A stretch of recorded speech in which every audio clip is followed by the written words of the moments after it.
All right, hey my ninja warriors, welcome to yet another power-packed discussion. With me, I have 5 questions from mathematics, and post that your chemistry session will get started. So without any further ado, I will start with the very first question and bonus points for guesses. Guess what? From which particular portion you can see the first question? I'll be writing the questions over here.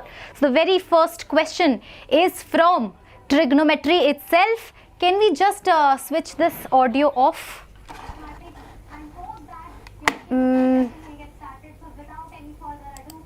Yes. So we are ready, all set. Shall I write the question on the board? So the question says that 2 tan square theta minus 5 sec theta is equal to 1. Have exactly 7 solution. Have exactly 7 solution in 0 to n pi by 2. That's what it is given to you, right? And you are looking for, yes, you are looking for sigma of k is equals to 1 to n k upon 2 raised to power n value, right? So first of all, you have to figure out the value of n from here, and then you have to plug in the value of n over here. Okay, again a controversial question. You can see by looking at this, I can sense that this will create an AGP, right? So basically we need to solve this. How to solve this? How to tackle this? So first of all, sec theta is here. Why don't I convert this tan square theta into what? Sec square theta. So that would be 2 sec square theta minus 1 minus 5 sec theta is equals to 1, right? So 2 sec square theta minus 2 minus 5 sec theta. So that would be what? So it would be, okay, so minus 2 minus 5 sec theta, and it would be minus 2, right? Minus 2, and so minus 3 is equals to 0. Right, this is the quadratic equation in sec theta. Now you just need to split the middle term. So 3 2s are 6. So you will get 2 sine theta plus 1, and you will get sec theta 2 sec theta plus 1, and sec theta minus 3 is equals to 0. So you can clearly see that the value of sec theta will be what? Minus half, comma 3. This sec theta clearly minus half will be rejected, because sec theta can take values which are greater than or equal to 1 or less than or equal to minus 1. So only sec theta is equals to 3, or you can say cos theta will be equal to 1 by 3.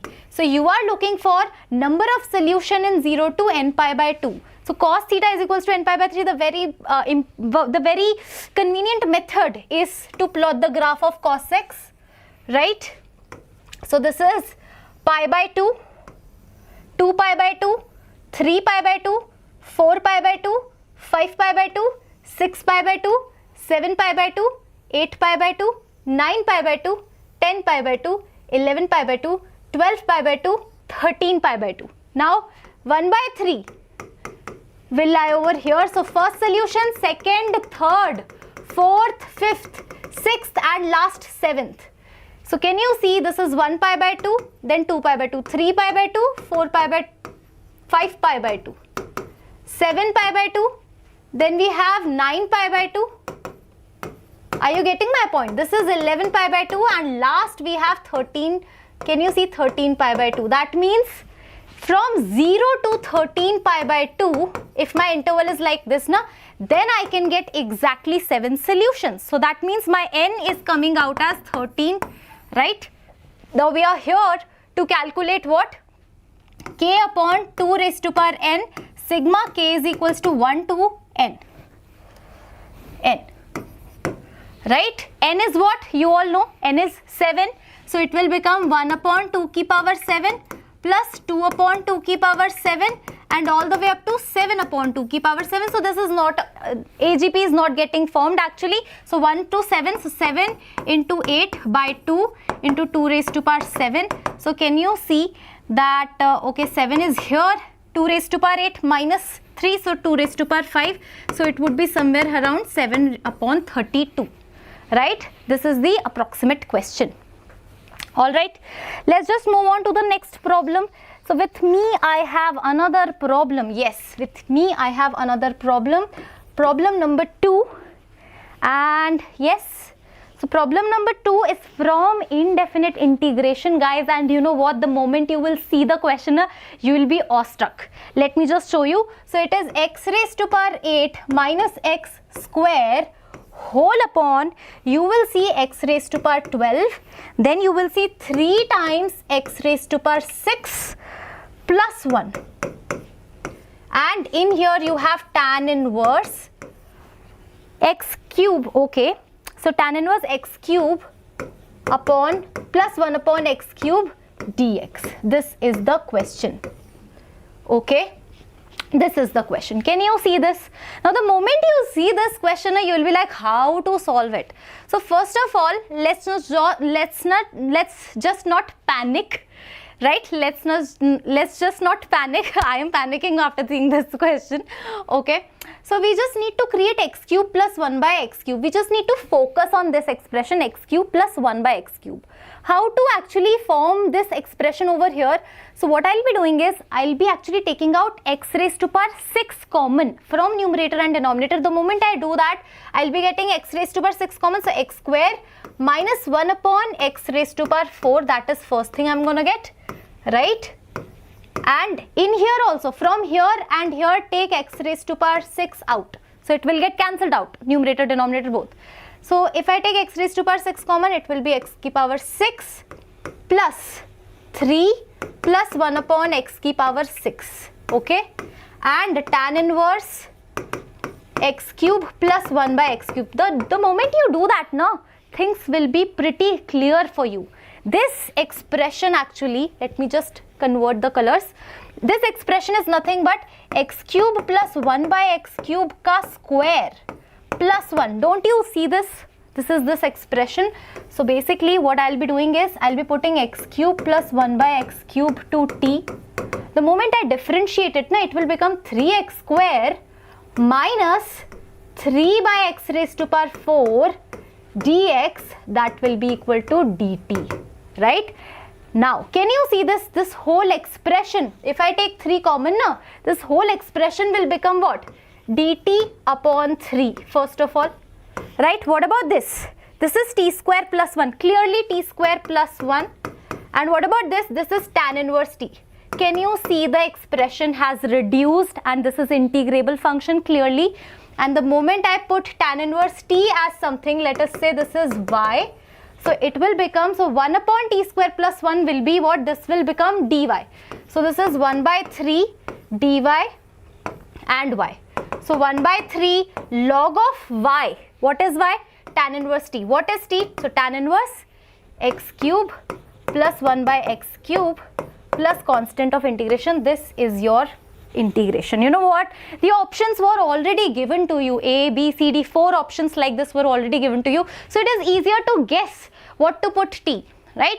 By looking at the options also, now we can guess whether I should put this as t or that as t. So this was the second question. Let's move on to the third question now. Let me do that. Okay. So third question. Okay.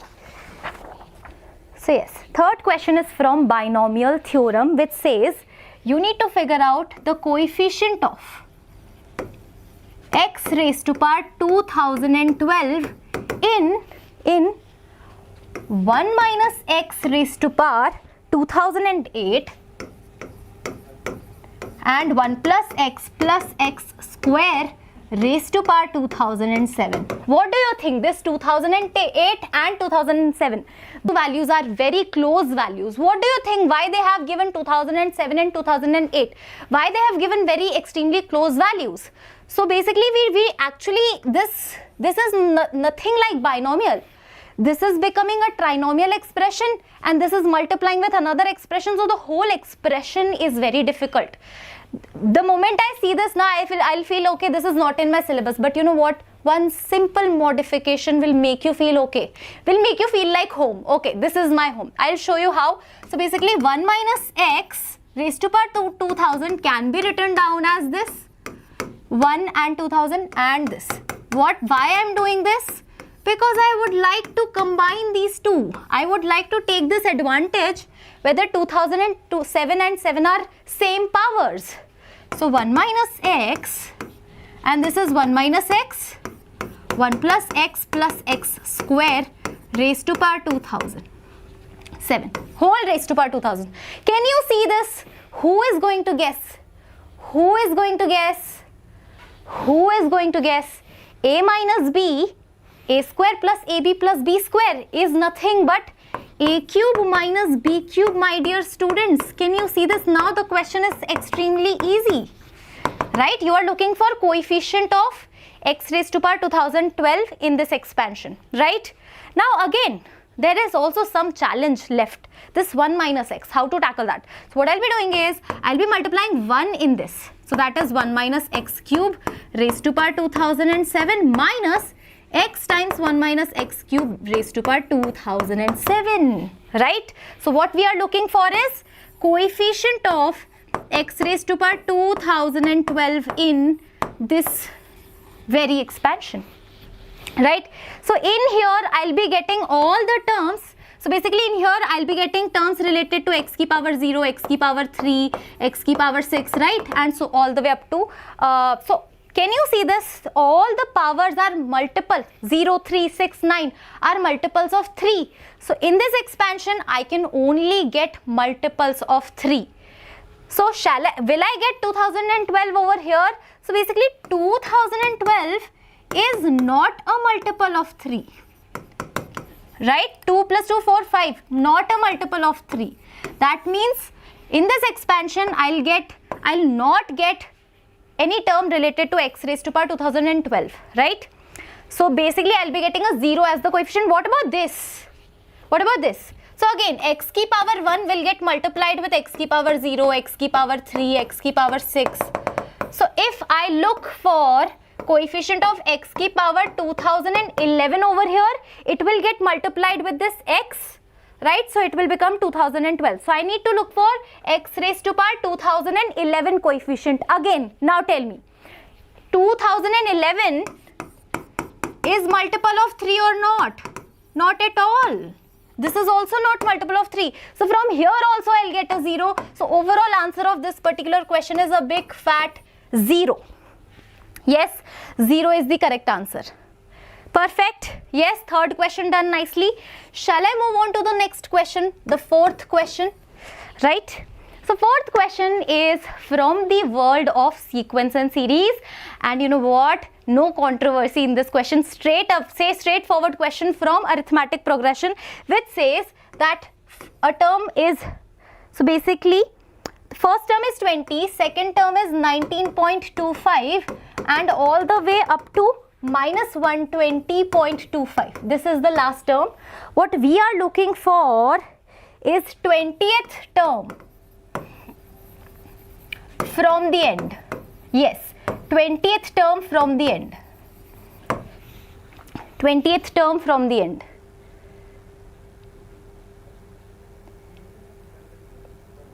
Yes.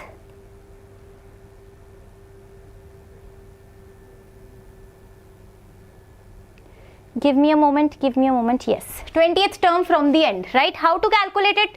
So basically what I'll be doing is I'll be reversing the AP. So now my first term will be 120.25. What would be my second term? So basically I don't need any second term, I just need my common difference. So common difference from this to this will be what? So basically common difference will be negative. But for the reverse AP, common difference will be positive. Same quantity, so basically you can see minus. So D is here minus 0.75. But the reversed AP common difference would be 0.75. Or you can say 3/4. And you are looking for 20th term from the end. So now, because you have reversed the AP, you will look for 20th term from the beginning. So you are looking for T20, that would be equal to what? So this is negative, let me just check. Yes, so minus 120.25 plus n minus 1, that is 19 into 3/4. The moment you solve it, 19 into 0.75 in this, so you'll get minus 106 as the correct answer. So it is very easy question, not at all difficult. Not at all difficult. Okay, minus 106. Yes, perfect. Okay, I have a last question for you guys, and after my last question, you know what? Yes, Nandini ma'am will be taking over. Chemistry portion will be done. Okay, so fifth question. Yes, fifth question is from the world of differential equation, and you know what? This time they have given something different. So your differential equation looks like, so dy by dx will be equal to x plus y minus 2 upon x minus y. This is your dy by dx, and it is given that y of 0 is given as 2 and y of 2 is what they have asked. Yes, what they have asked. Okay.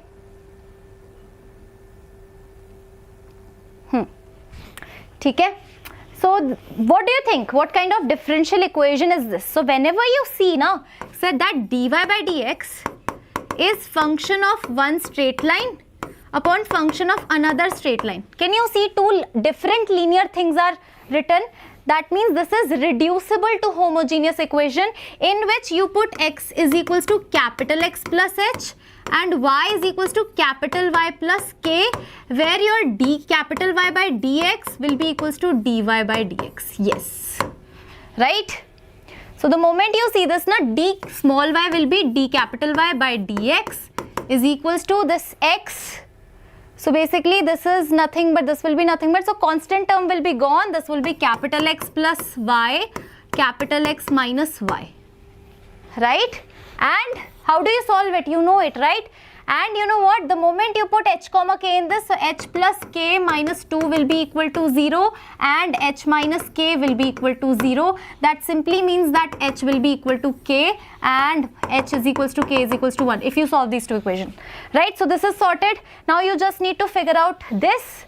So from this is homogeneous. Take out x common. So dy by dx will be equals to 1 plus y by x, 1 minus y by x. Right? Y by x can be plugged in as v. So we just need to change this. Okay. So yes, I don't have space. Can I add?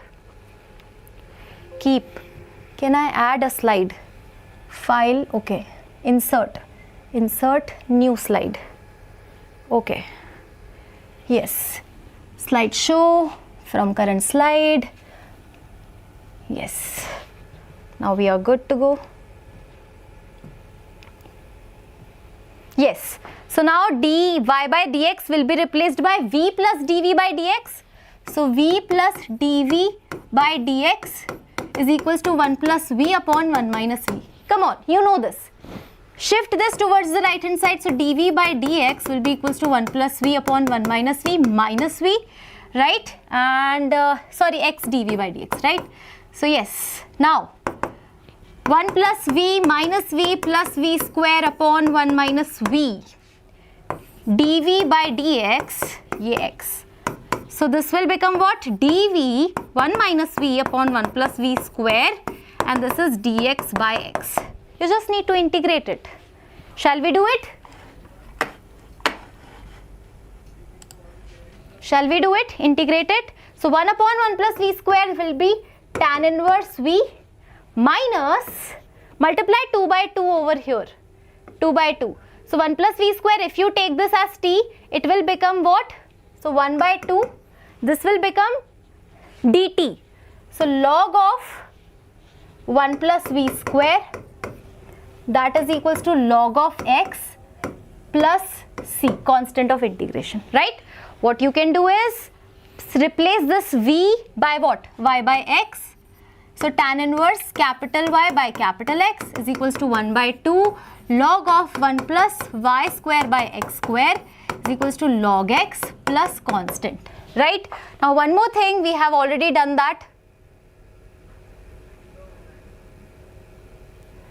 Yes, you already know that capital X is small x minus 1, capital Y is small y minus 1. Just plug in the values, you will get your answer. So tan inverse y minus 1 upon x minus 1 is equals to half log of, can you see, x minus 1 ka whole square, small x, plus small y minus 1 ka whole square, and this would be what?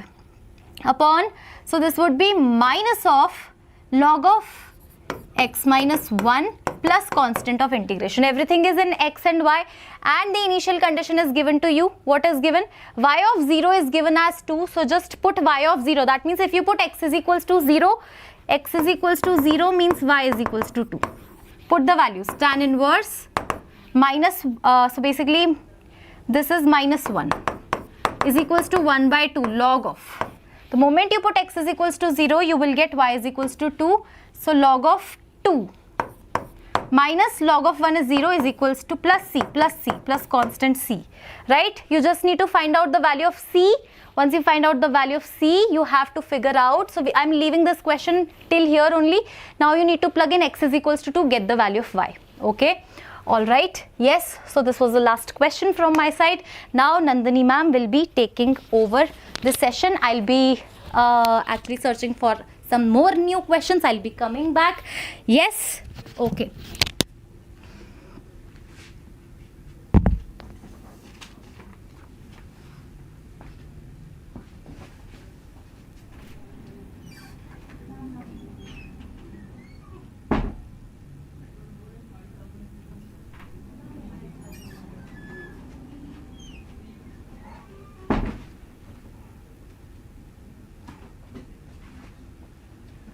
Hi students, we are back with the chemistry part. Let me look for the mic. Where's the mic? 1 second.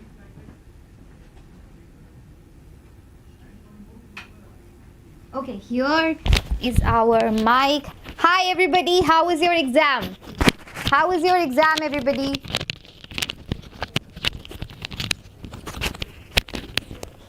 Okay. Now let's move on to chemistry.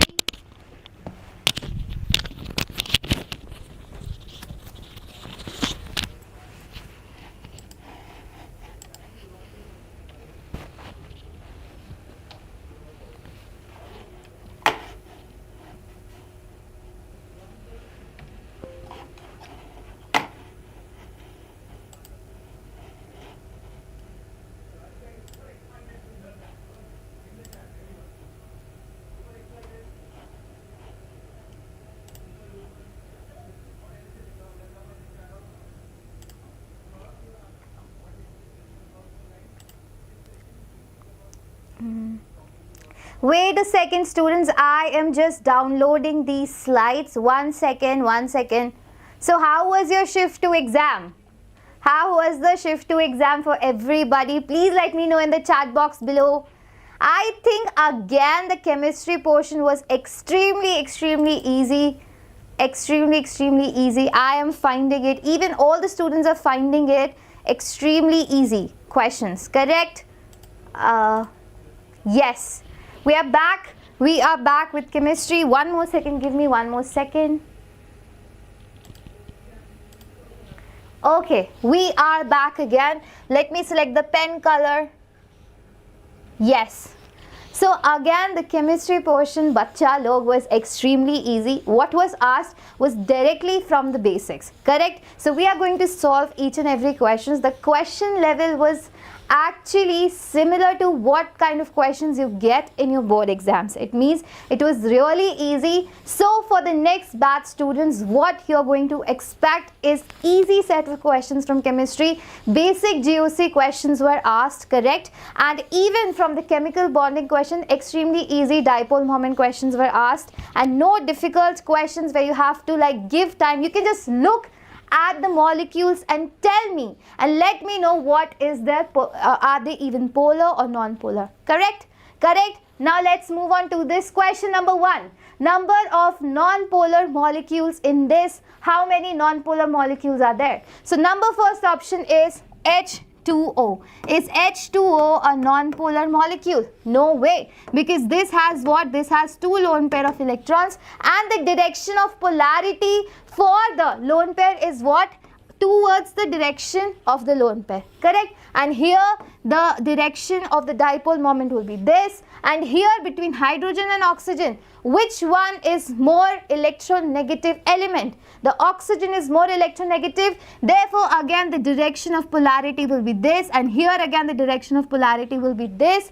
Similarly, this is a highly polar molecule. That means dipole moment is not equals to 0, it is greater than 0. Next is CH4. This same set of question was asked even in shift 1. Okay, the CH4 again, bacha, CH4 is something like this. Now all the elements attached here are hydrogen. All the atoms attached to carbon are hydrogen, and they're attached in a sp3 manner, which means a tetrahedral manner, correct? So here the molecules. Now what will happen between hydrogen and carbon? Which one is more electronegative? Carbon, correct? So therefore the direction of dipole moment will be towards carbon, will be towards carbon, towards carbon and towards carbon. Here the dipole moment will not cancel out because this is not a planar structure but a 3D molecule, and hence all of these will add up, and again there will be, and here the dipole moment is actually what, bacha? 0, because it is a non-polar molecule. So CH4 is a non-polar molecule, and then your SO2. SO2, correct? SO2 is what kind of molecule? This is the structure of SO2, correct? And here SO2 has again a lone pair of electrons. What will be the direction here? Here the direction will be here, right? And the direction of the dipole moment between sulfur and oxygen, which is more electronegative? Oxygen. So the direction of dipole moment will be towards oxygen. Here again towards oxygen. But this dipole moment will add up, bacha, in this direction, and hence it will again have some positive dipole moment. Correct? Are you understanding all these questions? Now again, CHCl3, chloroform molecule, again has a dipole moment. In what case? CHCl3 is this kind of molecule, correct? This is Cl, this is Cl, and this is Cl, correct? And now the direction, and now what is the direction here, bacha? The direction here, bacha, is towards the more electronegative chlorine, towards more electronegative chlorine, towards more electronegative chlorine, and here also what will be the direction? Will be put towards a more electronegative carbon. So here again it will have some positive dipole moment. So till now only one of them, which is your CH4 molecule, was what? This is the only non-polar molecule till now. Now let's look at the other molecules, okay? The other molecules, let's look at the other molecules are PF3.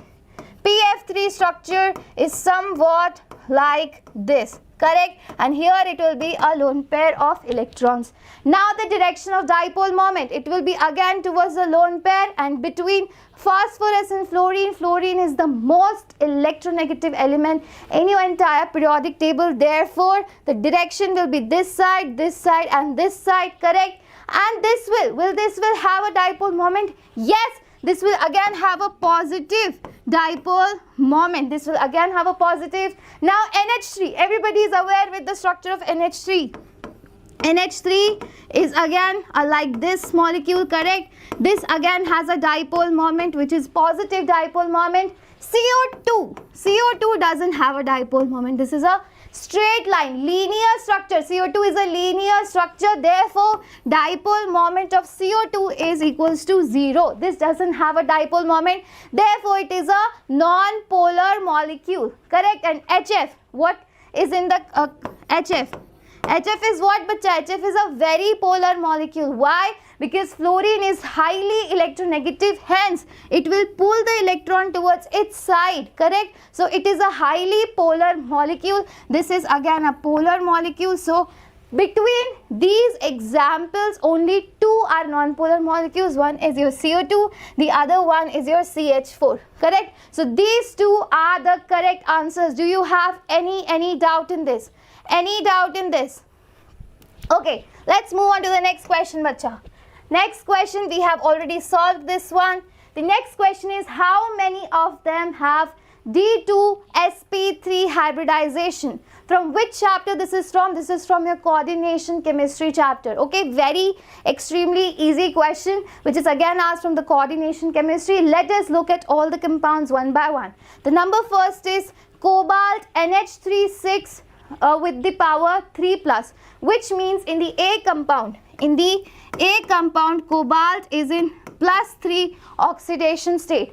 +3 oxidation state means what? Cobalt's oxidation number is Sakti, Vakar, Manfi, Ko. 27, which means what? Its oxidation number is 3d7, 3d74s2, but here it is plus 3, so cobalt plus 3 will be in 3d6 electronic configuration, correct? Now the ligand attached to cobalt is actually a nitrogen ligand, which is ammonia ligand, which is actually a strong field ligand. For cobalt plus 3, ammonia is a strong field ligand. Therefore, what will happen, bacha? Pairing will happen, correct? Pairing will happen. This is the 3d orbital. In 3d orbital, I have to pair up the electrons because the NH3 will act as a strong field ligand. So how I will fill the 6 electrons now? 1, 2, 3, 4, 5, 6, like this, correct? And now I have to attach 6 ammonia atoms. What will I do? 6 ammonia atoms. So I will add an s orbital here. This will be 4s. And now I will add p orbital here, which will be 4p orbital, correct? Now here your ammonia can attack, bacha, and ammonia will come and give its electrons here, like this, correct? So its configuration will be D2sp3, D2sp3, and this was the only question, like how many of them have D2sp3 hybridization. So now I know cobalt ammonia 6 complex actually has a D2sp3 hybridization. Does anybody have any problem in it? Now let us look at the next formula, which is actually PtCl4, corrected? This is PtCl4 2 minus. Now let's look at the next example, okay? Yes. Now the next is PtCl4 4, correct this, one second, yes. Now correct this to PtCl4. Now what will be the PtCl4 2 minus? Pt platinum belongs to which series? Which D block, bacha? Which D series does platinum belong to? Bacha, platinum belongs to actually your 5D series. It is a 5D series element. Always remember this. And as I've repeatedly told students that from 4D onwards, from 4D, 5D, 6D series, all the ligands act as strong field ligands. Always remember this. Every ligand acts as a strong field ligand. So for platinum, no matter what ligand you attach, every ligand will act as a strong field ligand. But now we can already cancel this out, because for it to have D2sp3 hybridization, there should be 6 ligands attached, but here in PtCl4 2 minus only 4 ligands are there, so I can automatically cancel this out. But the new thing that you have learned through this question is whenever a 4D or a 5D series element is asked, all the ligands will act as a strong field ligand, which means what? Which means pairing will happen whenever 4D or a 5D series is asked, correct? And now SF6. SF6, what is the hybridization in SF6, bacha? In SF6, to sulfur 6 fluorine atoms are attached. So hybridization here will be, bacha, sp3 d2 and not d2sp3. Okay, so the hybridization here is sp3 d2, and in brf2 minus, brf2 minus, again there are no 6 ligands here, therefore the hybridization will not be d2sp3. The correct answer we have already gotten, which is the option number A. So you can actually use elimination method in your questions, correct? Now let's move on to the next question, which is which of them have D2? Okay, we have done this, we have done this. This is a very, very interesting question and very easy question again. What is the question? Which of the following cannot act as an oxidizing agent? Oxidizing agent. What is the property for an oxidizing agent? What is called an oxidizing agent, bacha? Oxidizing agent is something which actually gets reduced, right? Oxidizing agent is something which oxidizes the other thing but itself gets reduced. Okay, and ठीक है, So now what you have to do to actually figure out what is the oxidizing, which of the following cannot act as an oxidizing agent. So something which is already in its lowest oxidation state, correct? If it is getting reduced, for example, if something is getting reduced, its oxidation state will come down. ठीक है? For example, in MnO4 minus, what is the oxidation state for manganese? Here manganese is in +7 oxidation state, correct? Now it can act as an oxidizing agent. It is a very good, the best oxidizing agent ever known. So here the +7 can it will act as an oxidizing agent because itself it can get reduced to +6, +5, +4, correct? It can get reduced to so many oxidation states. But look at the C option, which is N3 minus. Here nitrogen's oxidation state is actually -3. Can you see? Nitrogen is in -3 oxidation state, which means what? Which means that it can actually not reduce any further, which means it can only act as a, this can only act as a reducing agent and never, it can only act as a reducing agent but never a oxidizing agent. Remember this. Why? Because it cannot lower its oxidation states furthermore. The oxidizing agent is something which itself gets reduced, correct? But here nitrogen cannot reduce itself even more than -3, therefore N3 minus cannot act as an oxidizing agent ever. Okay, now next question. Next question, we have done this. The quantity which changes with temperature. Look at the level of this question. Look at the level of this question. This is like a 12th board question. Okay? I won't even consider it 12th board. It's like a 10th class question. Okay? So the quantity which changes with temperature. So any quantity where volume is involved. Correct? Any quantity where volume is involved will only change with temperature. Correct? So here, only quantity that I can see involving a volume term is molarity, because what is molarity? It is the number of moles upon the volume of solution in liters, correct? So this is the only quantity which can change with temperature. So any quantity which has volume in it can change with temperature. Okay? Next question. Next question. This we have already done. Phenolic group can be identified by a positive. This question is actually from your salt analysis chapter. Okay, even if you don't know how you will actually identify a phenolic group, but you can still attempt this question using elimination method. Seriously, I'm telling you, using elimination method. How?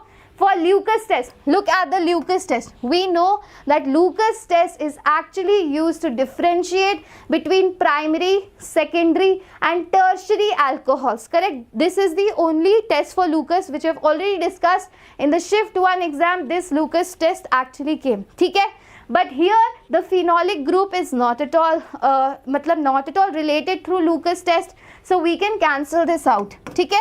Lucas test is actually for what? For differentiating between primary, secondary and tertiary alcohols.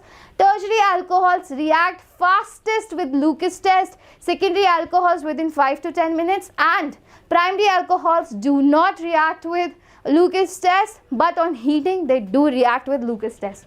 Next is carbylamine test. Carbylamine test is for what? It is for primary amines. Correct?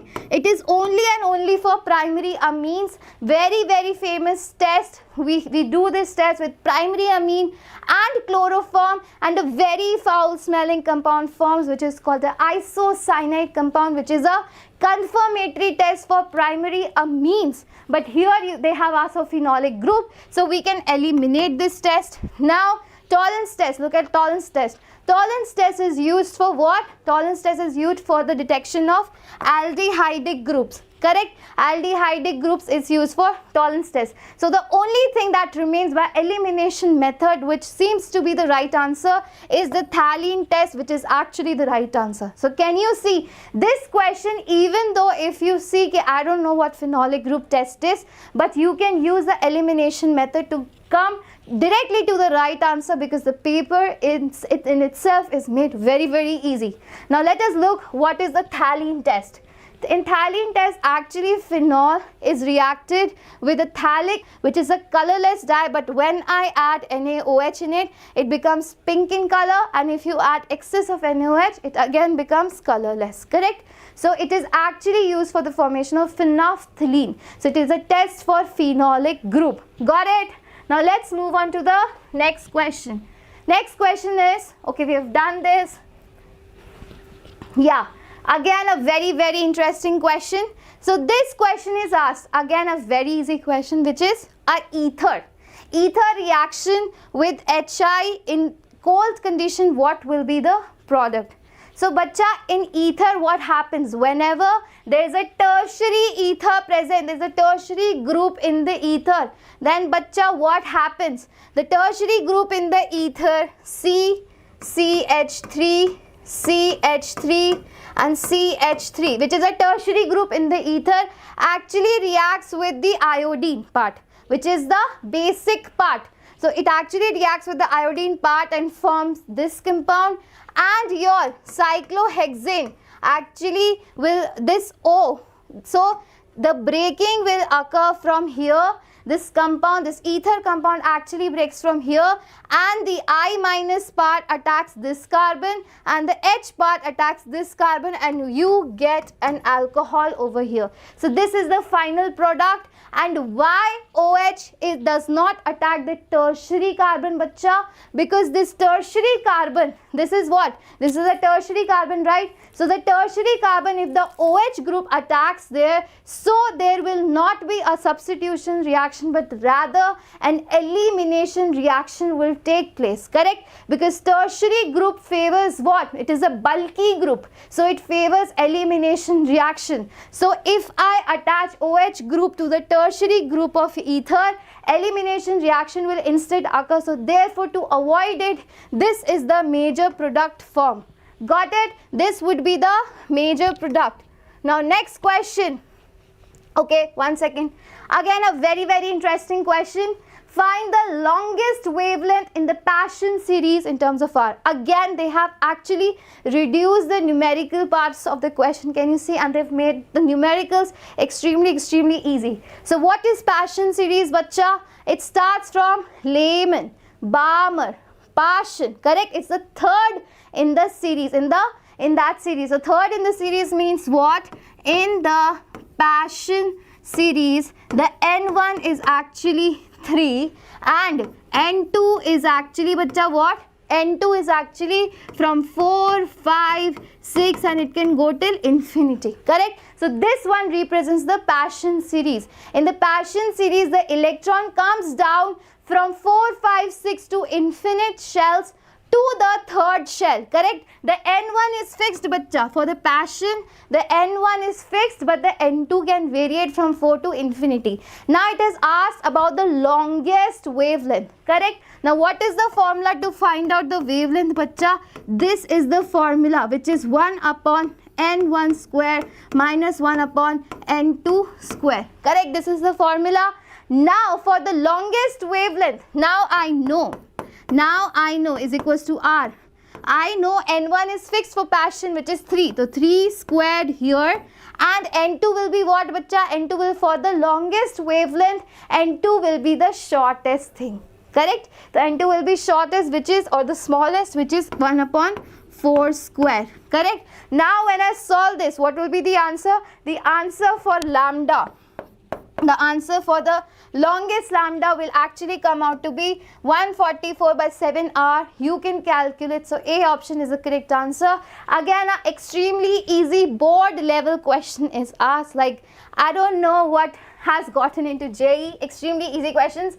But yes, very scoring question, and hence the results are going to be extremely disheartening, because can you see the level of the paper? As the level of the paper is reducing, the marks, and the race for the marks is going to increase. It's going to be incredible now. Again, a very interesting question. Question is first order reaction when 99.9% completion and half-life ratio. Okay, so don't go for the language of the question. The question actually means what will be the ratio for the first order reaction when it is 99.9% completed, and the next is on its half-life, correct, and compared to its half-life. So what will be the ratio? So the ratio and for the first order reaction, correct? So for the T1, so how you actually do you find the first order reaction, bacha? What is the formula for the first order reaction? It is 2.303 K, correct? 2.303 upon K log A upon A minus X, correct? Now let's find out for the 99.9% completion what will be the thing. It will be 2.303 upon K log.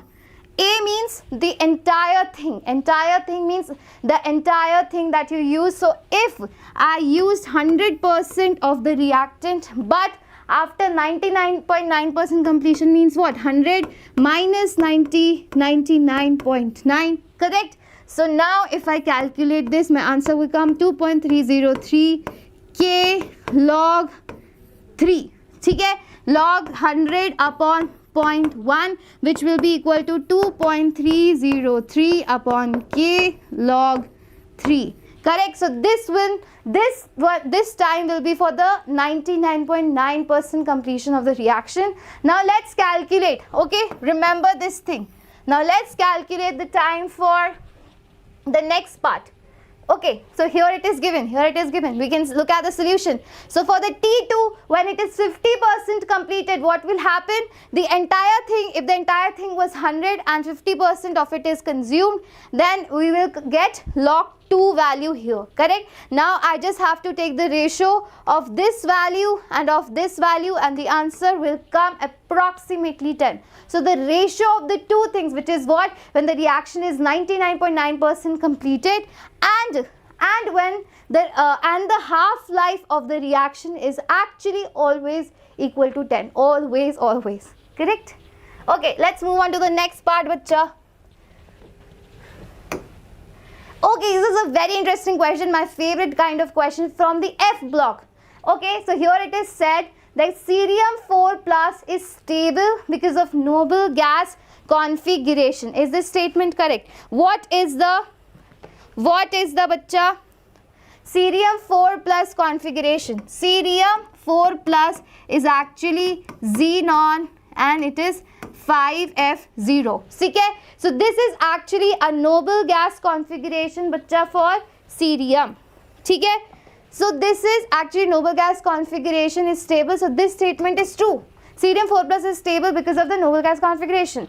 Now it is asked, cerium 4 plus is a good reducing agent as it can go to +3 oxidation state. So when I took the entire chemistry lecture 2 days back, I actually told you that these kind of questions are extremely common and asked every year, and you can look at this example. Now cerium actually belongs to which series, bacha? Cerium belongs to the lanthanide series. Okay, in lanthanides, the most common oxidation state and the most stable oxidation state, bacha, is +3. Okay, so no matter what lanthanide or which lanthanide is in +4 oxidation state, +2 oxidation state, doesn't matter.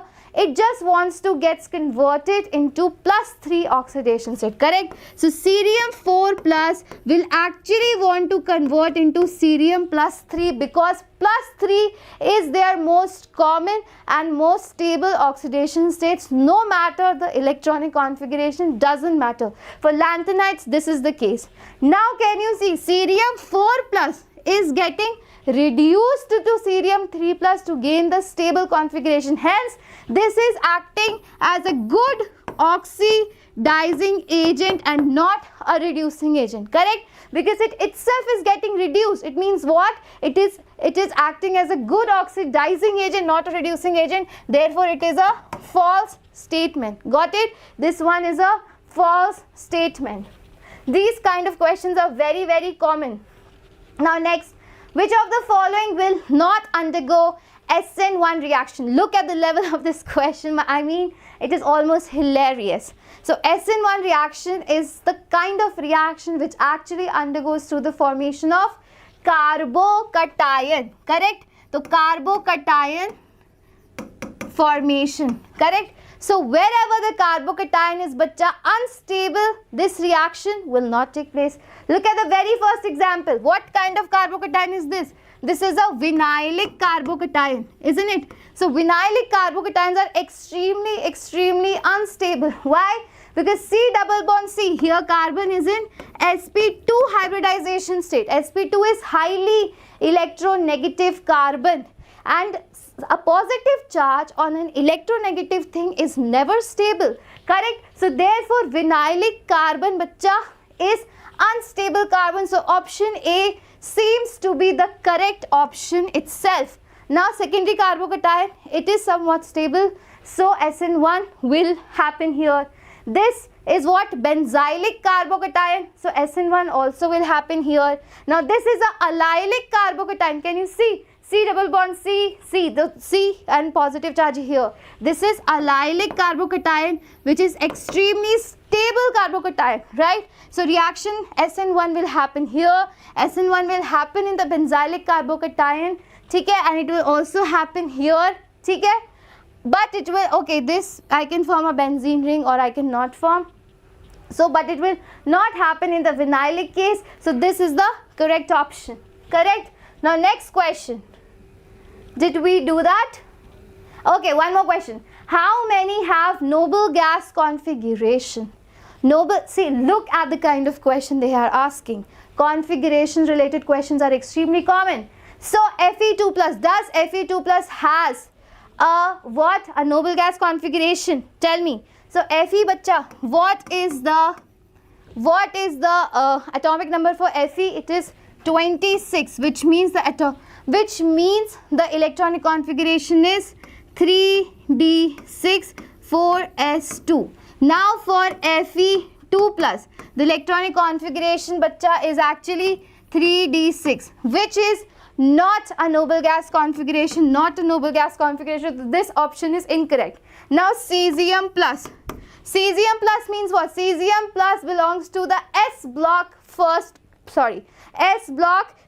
group, and its electronic configuration is xenon 6s1. So this is the electronic configuration for cesium. Cesium plus means what? One electron will go away from 6s1 and xenon will be left, which is a noble gas configuration. So cesium plus actually shows noble gas configuration. Similarly, strontium 2 plus. Strontium belongs to the group 2 of the periodic table, which is what? Group 2 of the periodic table. So again this will show and group 2 means what? Its 2 plus oxidation state is actually a noble gas configuration state. So this is again a correct answer. And Pb plus 2, what is the electronic configuration for Pb plus 2 bacha? Pb configuration is xenon 6s2, then it is F14, then it is 5d10 and then 6p2, 5d10 and then 6p2, correct? And here if I am writing for Pb plus 2 configuration, what will happen? Xenon 6s2, 4f14, 5d10, and electrons will go away from here. So this one will be the electronic configuration, which is not a noble gas configuration. Hence the correct answer is B and C bacha. Is everybody understanding this? Now let's move on to the next question, which seems to be the last question. In a standard hydrogen electrode, pH is equals to 3. What is the EMF of the electrode in this case? Again, extremely easy question bacha. Here what you have given bacha, pH is equals to 3, which means what? concentration of H plus ions will be what? It will be 10 to the power minus 3, isn't it? That's how you calculate H plus, because H plus is what? pH is what, bacha? pH is minus log H plus, correct? So therefore H plus concentration will come 10 to the power minus 3. Is everybody okay with that? And now bacha, what will happen? When H plus is given 1 electron, it gets converted into half hydrogen. This is the reaction that takes place, correct? And now it has asked you about the electrode potential. So now I'll simply write the formula, which is E naught minus 0.0591, okay, upon N, and here it will come log 1 upon H plus, correct? This is the, and N is what, bacha? Number of electrons. This is a what formula am I using? Basic formula for electrode potential. E naught for the standard hydrogen electrode is what? 0. So here I will write 0 minus 0.0591 upon how many electrons am I giving? 1 electron. Can you see? So here 1 will come log 1 upon H plus, it means 10 to the power 3. Correct? And now when you solve it, the answer will come around 0.177 electron volt, and that is your entire answer. You can check it, 0.1773. Correct? So this is the entire answer. You can write volt at the end. So we have done approximately 15 to 16 questions. We've completed them, and this was the chemistry session for you guys. Let's invite your favorite Captain Shreya sir for the physics class. And can you see the level of the questions was extremely easy, right? Right? Everybody got it? Yes, Akhilan. Yes, Akhilan. Yes, Akhilan. Okay, let's invite Shreya sir now. Just give us 2 minutes. Thank you.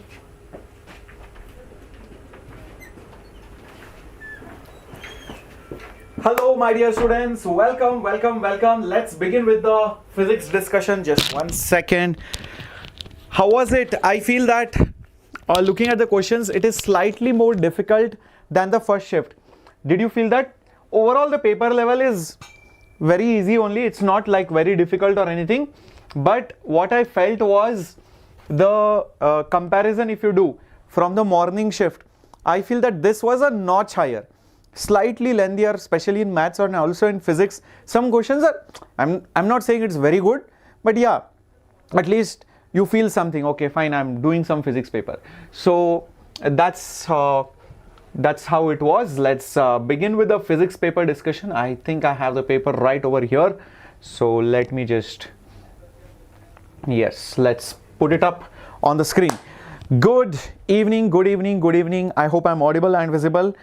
First of all, light up the chat box. Let's warm it up. I was seeing the chat box was so cold, yaar. Come on. What, you guys are sitting in AC or what? Come on. Light up the chat box.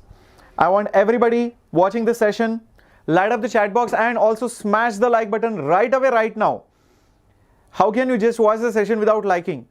We are the top-notch JEE English channel in the country, and that is your Vedantu JEE English. And we started with a journey, with an aim, with an ambition to cater to all the students who are not able to understand Hindi channels. And this is the most important JEE channel for all the students in South as well as abroad. And now many students from North, East, everywhere, West, everywhere are joining in. Let's make this channel big, right? Chalo, let's begin with the class. Looks like ma'am took the pen, if I'm not wrong. Let me just get it back.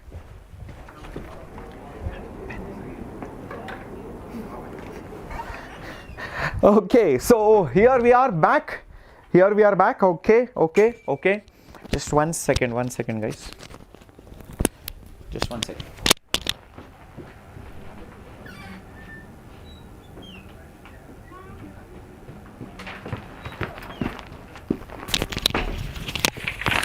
Okay, let's begin. Yes, we will, I think, cover almost like 20 questions in physics now, because I have got many questions right now. Okay, so let's begin. Here is the first question. Find the dimensions of A by B square. Straightforward questions on units and dimensions. I had also mentioned about this repeatedly in my Sure Shot and other videos that these questions are very common. So over here, first of all, what is the dimension of P? P is nothing but pressure which is force by area. That means it will be m raised to 1, L raised to 1, T raised to minus 2 divided by dimension of area is L square. So it will be nothing but m raised to 1, L raised to minus 1, T raised to minus 2. This is volume, so volume will be just L cube. Whether it is this volume or this volume, it's one and the same thing. So from that, what is the dimension of A? Dimension of A is P into V square, or basically A by V square's dimension is the dimension of P, because only similar dimensions can be added or subtracted. So the dimension of A will be dimension of P, which is m raised to 1, L raised to minus 1, T raised to minus 2 into V square, volume square. That means L cubes square. So this will become m raised to 1, L raised to 6, and minus 1 will become L raised to 5, T raised to minus 2. That is the dimension of A. Now similarly, you can also find the dimension of B. Dimension of B will be same as L cube, because both are added or subtracted. That means dimension should be similar. Now you just have to find what? Find a dimension of A by B square. That's it. So A by B square, this is A, which is m raised to 1, L raised to 5, T raised to minus 2, the whole thing upon B square. B is L cube, so it is L cubes square, which is L raised to 6. So it will be m raised to 1, L raised to minus 1, T raised to minus 2, which is having the dimension of A, I believe. Option number A will be correct. Just check this out. Yes, option number A is correct. Very good, SV, Arvindan, and so many others have answered it correctly. Really proud of all of you. Keep it up. Nice to see all your chats. Awesome. Next question. So other shift students, note these kind of questions. These kind of questions will get repeated. Whatever models, whatever subtopics, whatever type of questions you are seeing, similar kind of things will happen. And expect these variations in difficulty or the topics which is happening between shift 1 and shift 2. You can see shift 1 and shift 2 slightly different. That's why it's very important you watch each and every session and you're smashing the like button, because that's the way YouTube will understand you are interested in these videos. It will keep you away from all the distractions. Okay? So like the video. Kinetic energy of 1 mole of oxygen at 300 Kelvin. That's very standard question. You would have done this as a basic question in kinetic theory of gases. So the kinetic energy of 1 mole of oxygen is basically the internal energy, which is NCVT. Number of moles 1, CV is 3R by 2. R value will take it as 8.3 and temperature 300 Kelvin. Just calculate this. See how much are you getting? Yep. Which one are you getting? Very good. Somebody has grabbed 16 marks with just Tukka strategy of mine, which I had made last year. I hope you have seen that video. Yes, comes out to be 6225. Yes. Oh, but this is oxygen. So it will not be 3 by 2. My bad. So if it is oxygen, it's a diatomic molecule. So the internal energy, which is NCVT, that N will be 1, CV will be 5 by 2 into R. R is basically 8.3 and temperature is 300 Kelvin. Right? So diatomic molecule will have 5 degrees of freedom. If it was mono, then it would be 3R by 2. So that's why it will be 5 by 2 into that. So that is 6225. Very good. Option B. Awesome. Moving on. Next one. LCR circuit is given. Inductance is given. Capacitance is given. Resistance is given. Omega is given. Voltage is given. Find the power factor. Whenever such questions come, you will find XL, XC, R is already given. From that, you will by vectors find out the power factor. So let's find out XL first. Let's find out XL, my dear warriors, which is omega L, because but I think this was F, not omega. So this F is given as 50 hertz. That means omega will be 100 pi. Why? Because omega is 2 pi F, right? So 2 pi into 50. 2 into 50 is 100. So omega is 100 pi 100 pi will be in radians per second, because this was hertz, I believe it was F, not omega. So it will be 100 pi into inductance. Inductance is 100 by pi milli, which is 10 to the power minus 3. Check this out, 10 to the power 4, 10 to the power minus 3 will make it 10, because pi has got cancelled. So I'm getting it as 10 ohms. XC is 1 by omega c, 1 by omega c, so 1 by 100 pi into capacitance, which is 10 to the power 3 divided by pi, 10 to the power, sorry, minus 3 divided by pi. So this will make it 1 by 10 to the power minus 1, which is 10 ohms. Best part is I am seeing their values are same. XL is equal to XC. That means it is resonance. It is a resonance. That means the power factor. Should be 1. Power factor should be 1. Yes, very good. Don't put 0. See, they have not asked you phase angle. Understand the difference. Cos 0 will be 1. This is power factor. This is power factor. Many students are typing 0. No. Phase angle will be 0. Power factor will not be 0. Power factor will be cos of 0, which is 1. If you made that silly mistake, you have lost 1 mark. Actually, 4 marks, and you have also got a negative mark. So be careful about such things. These are common silly mistakes in the examination. Cool. Let's move on to the next one coming up on your screen. Well, object is released from point A.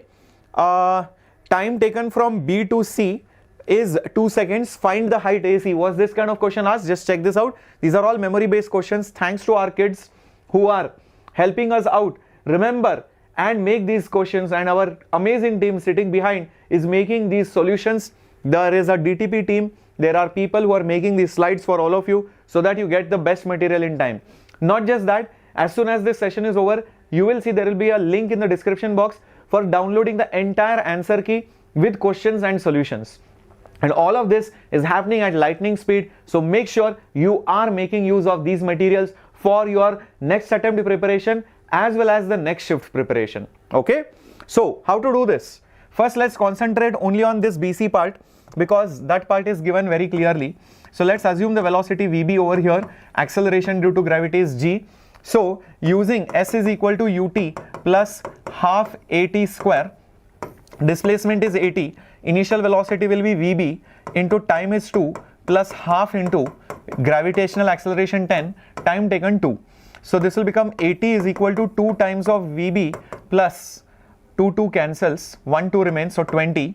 So 40 is equal to VB plus 10. So VB will be 30 meters per second. But that's not the question. The question is only something else. Question is find the total height of AC. Okay, so let's find this much height because this is given to me. So let's try to solve the problem for this part. How do we do that? Let's use V square is U square plus 2S. VB square is VA square plus 2AS. VB we just figured out to be 30. So this is 30 square. Initially it was at rest. 2 into acceleration is 10 into S. So S will be 30 square, which is 900. 2 into 10, which is 20, which will make it 45 meters. So this is 45. Don't mark 45. This is 45. This is 80. So total will be 125. 125. How many of you got it? Acha, somebody saying, sir, this was not 80, this was 160. No problem. Method will be the same. Main thing is not the values over here. Main thing is the model of the question, the pattern of the question. Okay? I hope this is very, very clear. Very good. Everybody understood how to solve this? Give me a thumbs up. Everybody understood how to solve this question? Give me a thumbs up, my dear warriors. Yes, the answer was 125 meters with this particular data. Very good, very good. Keep it up. Now, next question coming up on your screen. Galvanometer shows some deflection for this current. What will be the current for this much deflection? Can you believe this kind of question was asked? Please somebody confirm me. This question came, but we got from at least 2 students that this question had come, and I was also surprised what has happened to JEE or NTA who is making such very laddu questions for all of us. So it's okay. We are getting 4 marks for free. We know that current inside the galvanometer is directly proportional to the deflection. So I2 by I1 will be theta 2 by theta 1. What is I2? I2 I don't know. What is I1? That I know. How much? 200 micro. What is theta 2? The deflection is pi by 10. What is theta 1. It is basically pi by 3. Pi by. So this will become 3 by 10. This will become 3 by 10. 1 0 1 0 cancels. So I2 will be 3 into 20, which is basically 60. So answer is 60. Answer is 60. How many of you got option B? Very good. B for IIT Bombay. How many of you are going to IIT Bombay?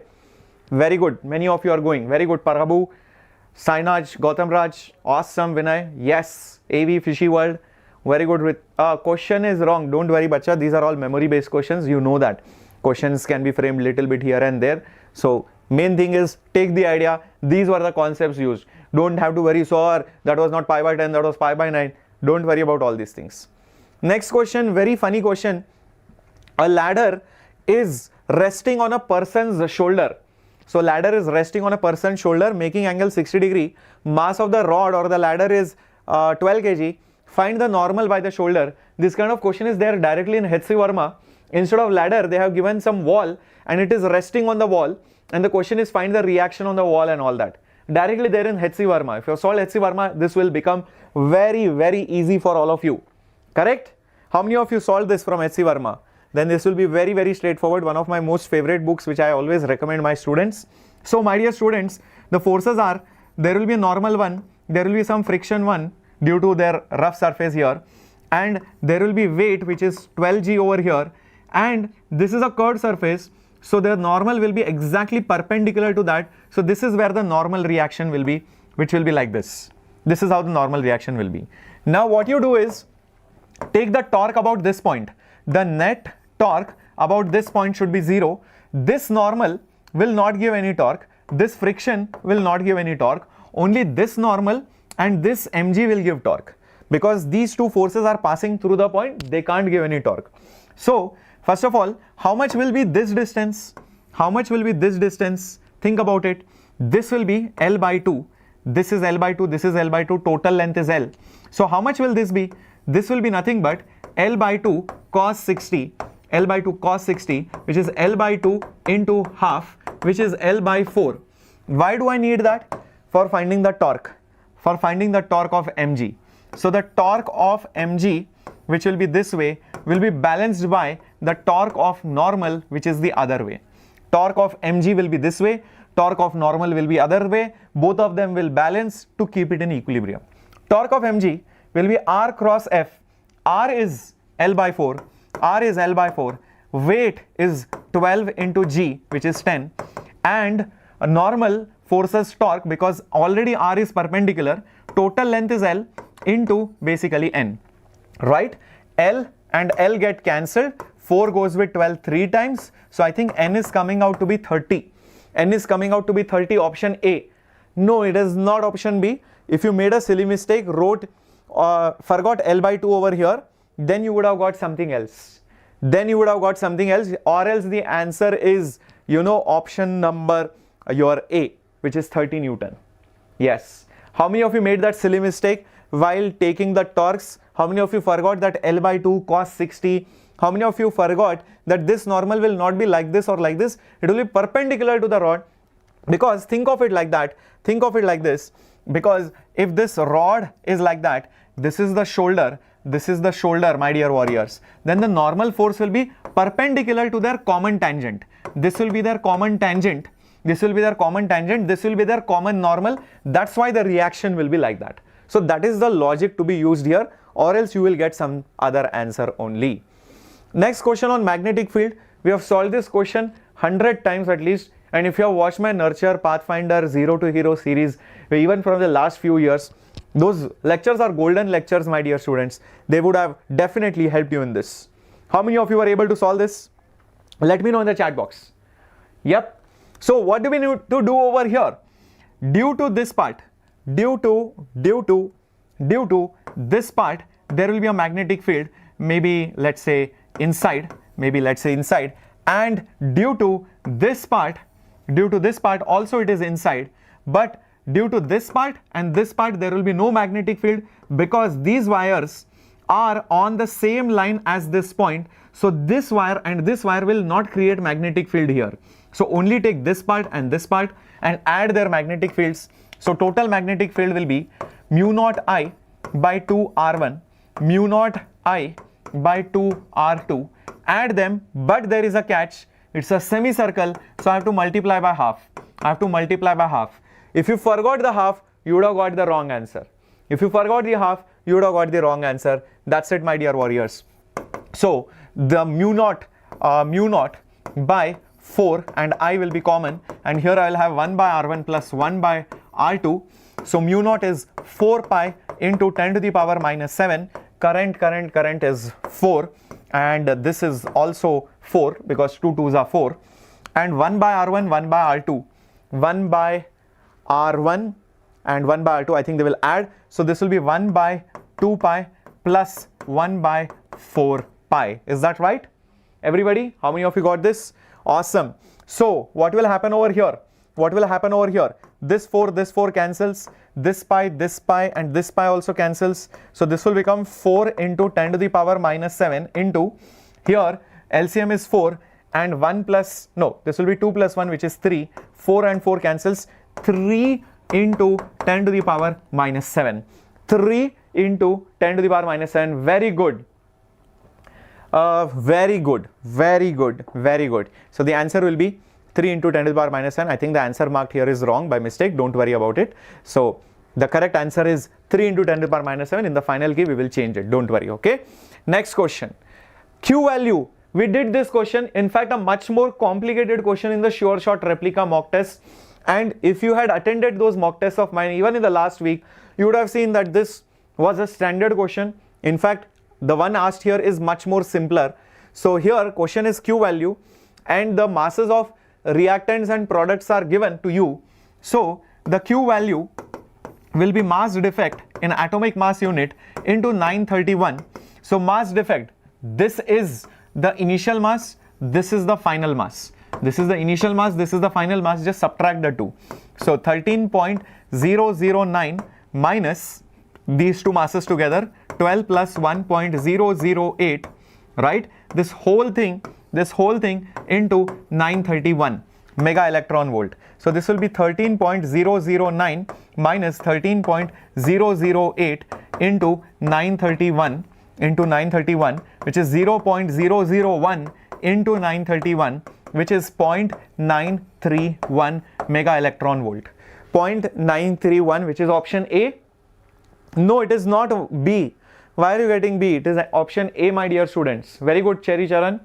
Yes, Dream Queen, it is not B. Very good. SV, excellent A. It is option number A.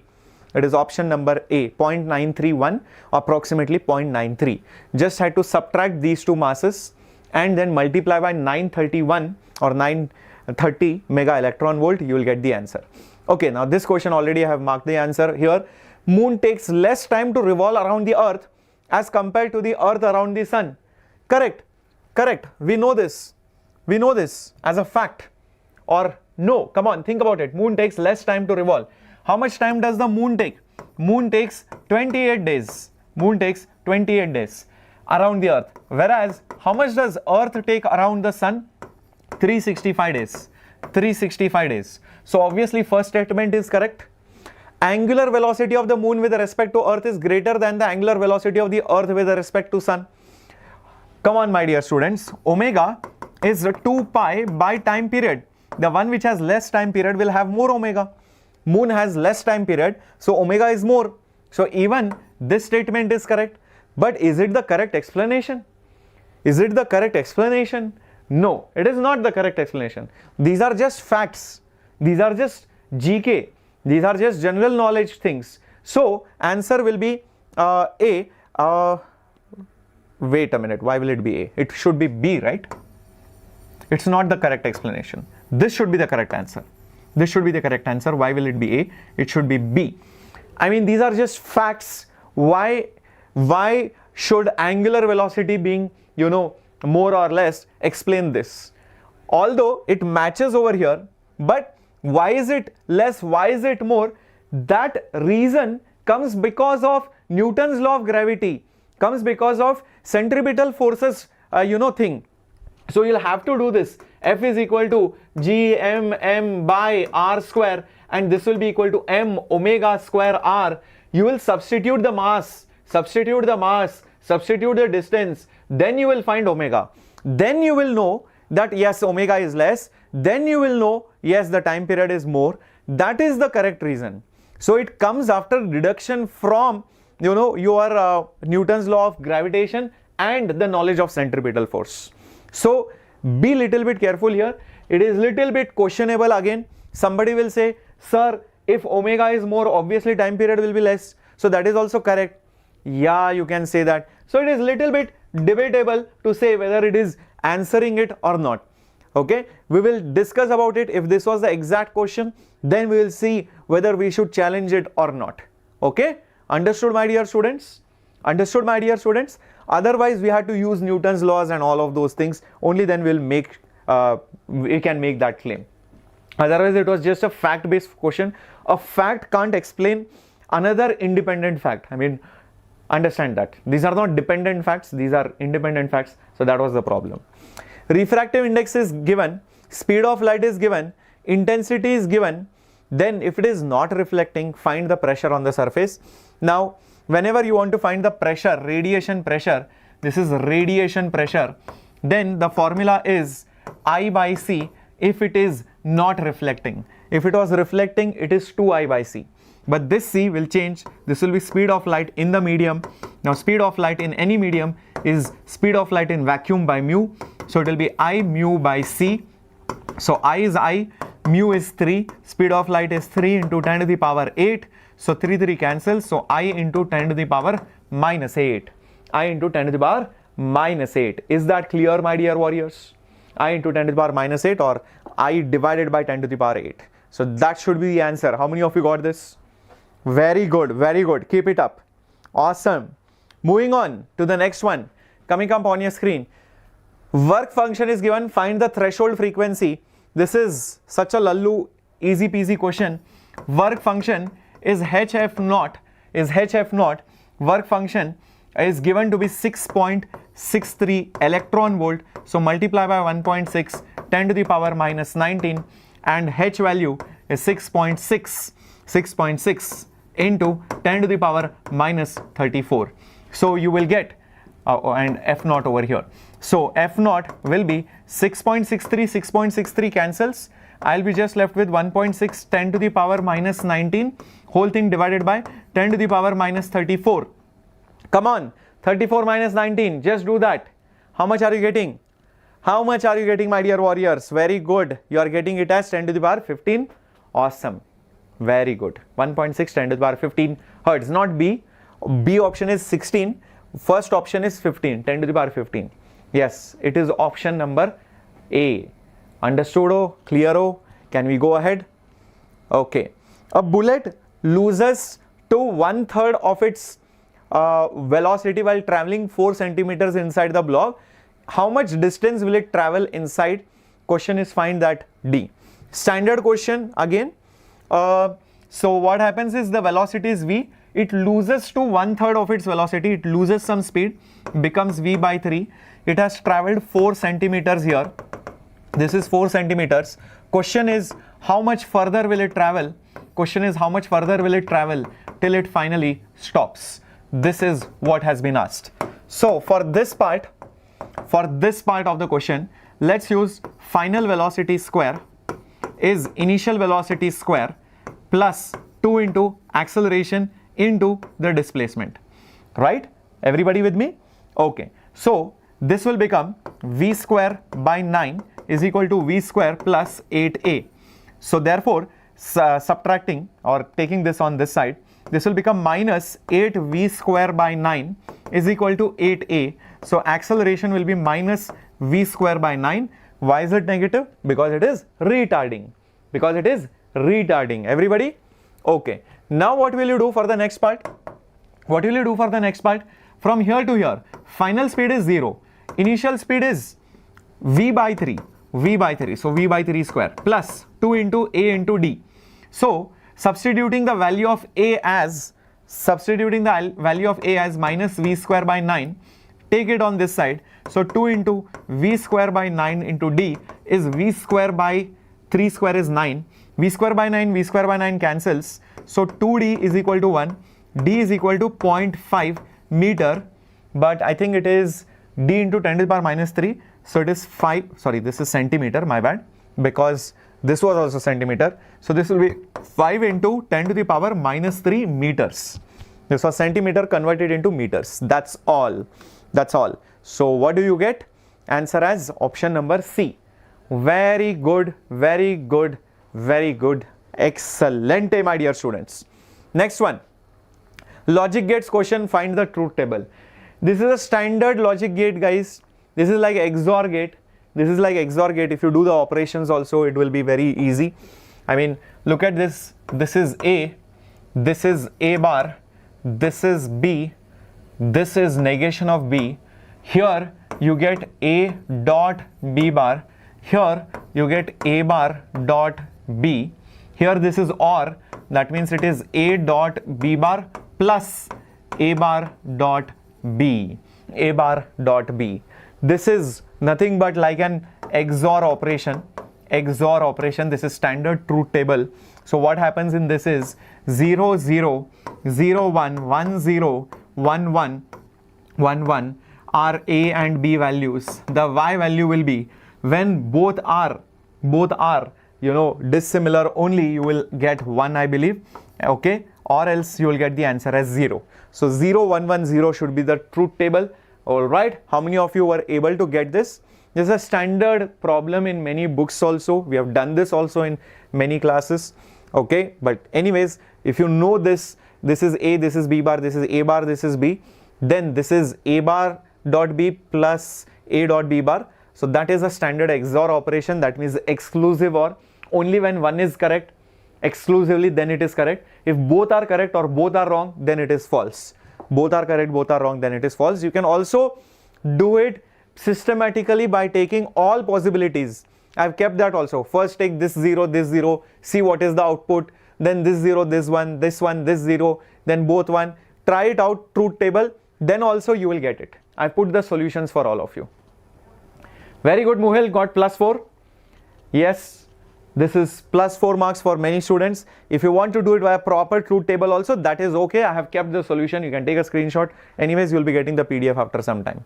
Next one, let me just refresh. Maybe some questions might have got updated by now. Okay. Yeah. What about this? This is 230 volts primary, 50 hertz, output resistance 46 ohm. Find the power supply turns ratio is 10:1. Standard question on transformers. We have done these kind of questions many times.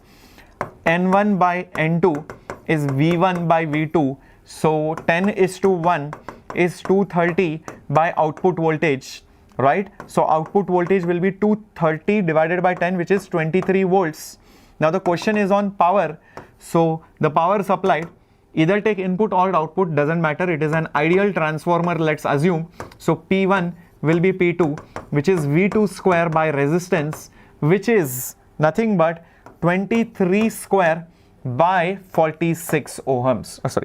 By 46 ohms. That's it. So you're going to get the answer. Solve it and see how much are you getting.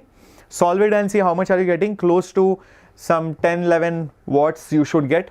Close to some 10-11 watts. Yes, you will get it as 11.5 watts. 11.5 watts. Just try this out. See if you are getting it as 11.5 watts.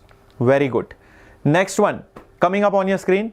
Electron in hydrogen atom emits Paschen series maximum energy. Not wavelength, maximum energy.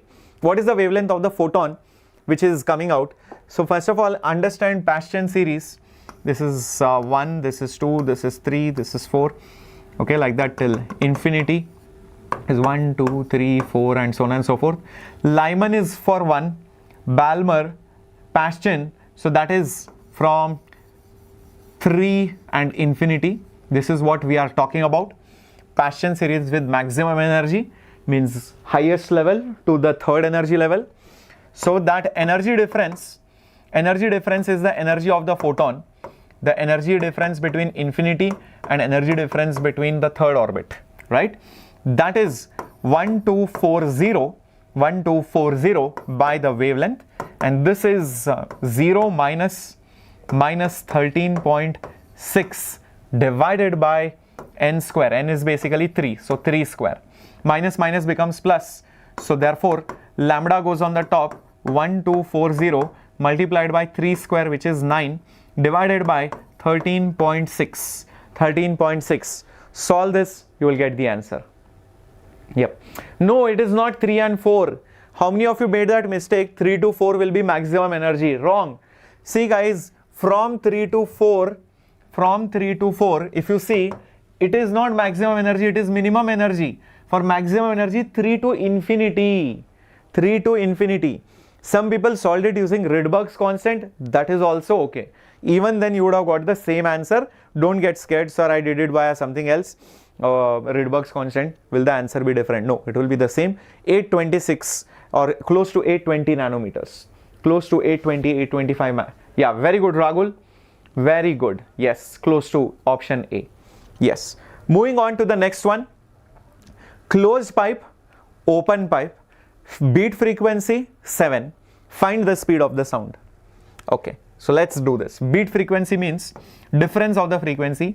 So frequency of closed minus frequency of open, the modulus, I don't know which one is bigger, is equal to 7. For a closed pipe, the formula is odd V by 4L. Odd number is 1 because it is given to be fundamental. Odd number is 1. Velocity I don't know. By 4 into length. Length is 1.5 minus. For open pipe, it is just NV by 2L. N is 1. Velocity is V. 2 into L. L is 3.5. Understand? NV by 4L, NV by 2L. That is different because one is closed, one is open. This is 7. So this will become V by 1.5 into 4 is basically 6 minus V by 7. Yeah, perfect. I don't have to put mod anymore. I know this is big, this is small. So this will become 7V minus 6V. That is just going to be V divided by 42 is equal to 7. So therefore, V is equal to 42 into 7. How much will 42 into 7 be? Will it be 294? 42 into 7 will be 294. Very good, Dream Queen. I see. Very nice. Tanai. It is not A. Yes, a lot of people made that mistake. They thought the examiner will also, always make sure the value will be close to 330. No, don't get accustomed to that value of 330 just because speed of sound is always 330. Maybe it's a different medium. Maybe the gas is changed. So who knows? You have to do the calculations as per these values. Whatever value comes, you will put it over here. Okay? Don't think, sir, maybe I have done some mistake and I got confused. No, whatever you did, as per the data, you have to put the answer irrespective of what happens in air. Okay, this one, 2 charges are given and the question is find the torque acting on the dipole. Very lengthy procedure, but it is very easy question only because one charge is negative, one charge is positive. This is negative, this is positive. There will be a dipole like this. There will be a dipole like this and there will be electric field like this. There will be electric field like this. So obviously there will be a torque on the dipole, right? And the torque is basically P cross E. Torque is basically P cross E. So let's find out P first. So for finding dipole moment, I need the length. So for finding the length, here is what I'll do. A coordinate is I cap plus 3k cap. B coordinate, position vector will be 2I cap plus 4k cap. So that length vector will be this minus this. This minus this, the subtraction of these two quantities. So it will be just I cap plus k cap. I cap plus k cap. Once I get length, I can find the dipole moment. Dipole moment is charge into the length. Charge into the length. Charge is 4 micro. So 4 micro into I cap plus k cap. That's it. 4 micro into I cap plus k cap. So substitute it over here. Substitute it over here. P cross E. P is nothing but 4I plus k. This is all micro multiplied by E, which is 2I cap. 2I cap. What will happen, my dear students? What will happen? I into I 0. K into I j. So it will be 8 micro j cap. 8 micro j cap, that is 8 into 10 to the power minus 6 Newton meter. 8 into 10 to the power minus 6, option A. Just check it out, not option B. Yes, the answer will be option number A. Yes, 8 into 10 to the power minus 6. How many of you got it? Madan will have something amazing for, it will be like flash, but something very different for your second attempt. And how many of you want board preparation on this channel? Raise your hand. How many of you want board preparation on this channel? How many of you want EMSAT preparation on this channel? Raise your hand. If you want EMSAT, if you want board preparation, raise your hand and put it up in the comments. I want all the Telugu people to put up in the comments after the lecture is over also, sir, we want EMSAT preparation in English, both for Telangana and Andhra. All the CBSE students or board students, put up in the comments throughout India, sir, we want board preparation in English, okay, towards February end, not immediately now, obviously after some time. Yes, very good, very good. So if you are from boards, if you want for boards, you need to make sure all the students preparing for boards are on this channel with you. Otherwise, if you do not show that interest, I will stop it. Also, all the Telugu students, if you want EMSAT preparation on this channel, you need to support, you need to tell every friend of yours in Andhra and Telangana, on this channel you should come. Then I will do it, or else I will stop it. Understand that. So you have to make sure you show that love and support. Thank you so much. Thank you so much. Let's do the next one coming up on your screen. Assertion reason. If a body regains its shape and size, is it called plastic? No, it is called elastic. Restoring force depends on the interatomic distances. Restoring force of a body depends on the interatomic distances. Yes, that is correct. So only the reasoning will be correct, I believe. Assertion is wrong. Right, very good. Yep. KCT also we will do. KCT, VIT, EEE will come later on. After second attempt, we will do VIT, EEE, SRM, JEE, all these other exams, whatever comes, BITSAT, it will happen after April, second attempt, okay? Don't worry. All those preparations should be done only after second attempt. Don't waste your time starting now, because now you should concentrate after this mains. If you have done really well, then on advanced plus boards. If it is not that great, then mains plus boards. That is how your concentration will be divided. You will always try to improve your percentiles if it was not great. If it was good, then you will obviously push yourself for getting very good marks in advance. So it depends where your range lies. It depends, right? Everybody, let's move to the next one. Read the following statement and choose the correct one. Statement 1, limiting value of friction dependent on area and independent of material. Wrong. Obviously, different surfaces will have different mu. So it depends on the material. This is independent. Wrong. And it is independent of the area. How much area touches does not matter. Friction is independent of area, dependent on the nature. This is correct. So again, you will see only statement number 2 is correct. Statement number 2 is correct. Why A is wrong? Which one? The previous one.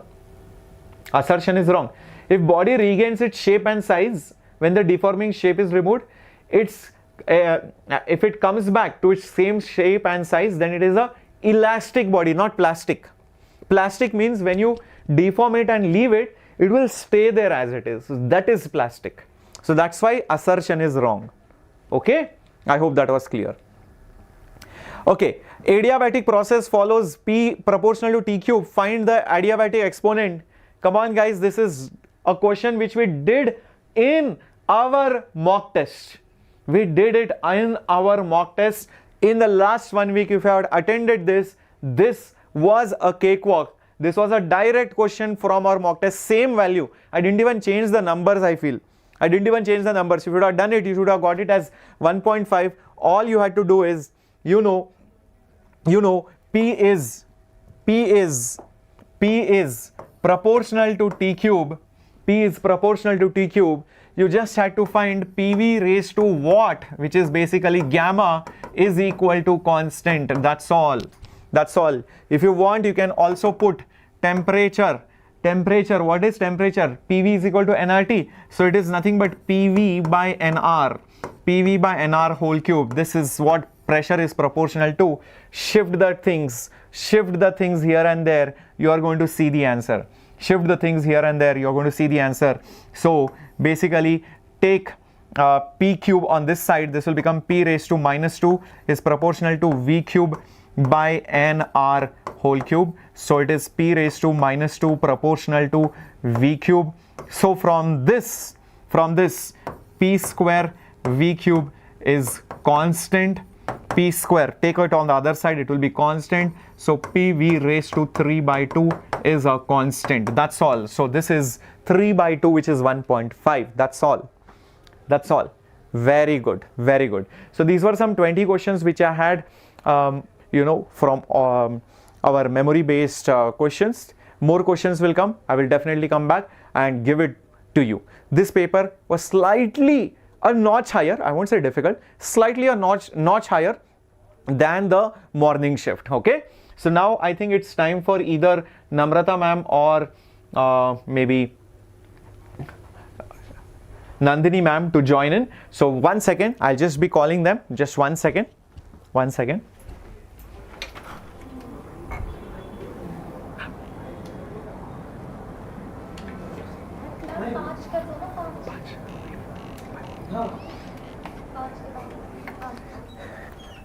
Okay, so Nandini ma'am will be coming in. Nandini ma'am will be coming in. So for chemistry, yes, get ready for it. Awesome. Question was also on elastic. So if the question said elastic, then it is correct only. So see, these are all memory based questions. So if the question said the body regains its shape and size when the deforming force is removed and the body was elastic, then the statement is obviously correct. So mainly take the concept. Don't say, sir, the word was plastic, elastic. Understand the concept. That's all that is important, right? And by the way, let me also tell you, as you are watching this particular video, right? Let me just go to YouTube. Yes, and as you are watching this particular video, remember in the description box below, there is shift 1 answer key PDF also. Also, there is rank predictor if you want to predict your rank. Not just that, because many institutes or tools might just predict rank. This will also predict the college and the kind of branches that you can get. So this is an advanced rank predictor tool. It is not a simple tool. It has many more things that it can give you. Okay, so you can check your JEE Mains scores. You can also see the solutions playlist and also predict your rank. Just enter your score, enter your category, enter your quota, see whether you are female, male, and predict my rank. It might ask you to enter your login details. Don't get scared. It is a free account. If you are already in Vedantu, enter the same details. If you are not, then create a free account and then check your rank and your expected college. Okay, cool. So let's begin with chemistry now. Let's begin with chemistry now.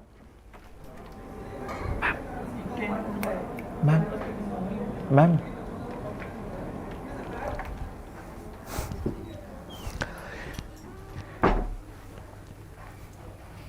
Yes, ma'am is coming. 1 second. Yes, I will be coming back with the remaining questions also. Don't worry. As many questions as I get, I'll definitely come back. Yeah. 1 second. Ma'am is also coming. Yep. So how many of you use the tool and which colleges are you getting? Yeah. Are you getting what you desired? Yes or no? Just put it up in the chat box. Are you getting what you desire to be? We are just waiting for ma'am to join in. Ma'am is about to come. Don't worry.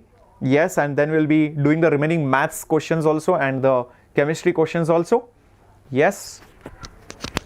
Okay, so ma'am is here. So get ready for the amazing chemistry discussion. Okay, students, so let's complete whatever is left of our chemistry. We will start right where we left off. Okay, 1 second. Let me open the presentation for you guys. So how was the physics paper? Please let me know in the comment section. How was the physics section for you guys? Like, I know from till now whatever we have done. 1 second, let me download this.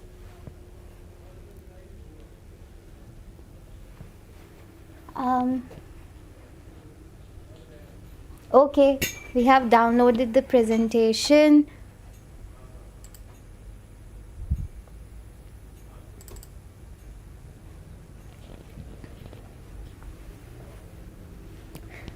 Hi students, everybody, can you see me? Hi.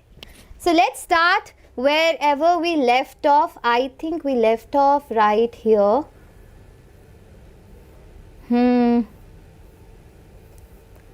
We've done this, we've done this, we've done this.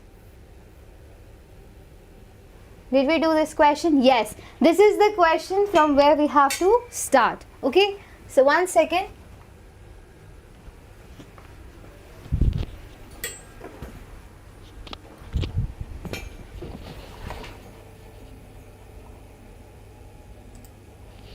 Okay, we are back. So this was again, bacha, a very, very interesting question. What was asked? C2H6, which is what? Your ethane. Your ethane Newman projection, find the incorrect information. So what is the Newman projection, bacha? This is called the Newman projection where, 1 second, let me choose the pen. Right? So where we write ethane, bacha, like this. This is the number 1 carbon, this is the second carbon. One carbon is represented with the dot, the other carbon is represented with the circle, and with both the carbons we attach, bacha, what? We attach the hydrogen atoms. Correct? Because this is the ethane molecule. Correct? So this type of conformation is called the Newman conformation. Correct? Now the angle between the H, between all the H keeps on changing, which means what? This actually, the angle between the two H can range from 0 degree to 360 degree. Correct? 0 degree to 360 degree, this can range, and hence the number of conformations possible for a Newman projection of ethane is actually infinite. You can make any angle, right? I can make 0.01 angle, right? Or I can make this dihedral angle to be 0.001, correct? So I can keep on changing the dihedral angles and I will get like numerous projections. Hence, the Newman projections find the incorrect statement. The incorrect statement is, so infinite conformation is actually the correct statement. Actually, yes, the conformations for a Newman projection for ethane are infinite in number, countless in conformations you can get. Next is the interconvertible. Are these interconvertible? Yes, bacha. All these conformations which you get in the Newman projection where the angles keep on changing are actually interconvertible into each other because the energy difference is not that much. What happens? They interconvert into each other. They keep on rotating their angles. Next, this is also the true statement. This is also the correct statement. Next is the dihedral angle in staggered is 60 degree. Correct, correct. This conformation which I have drawn here is actually the staggered conformation of ethane.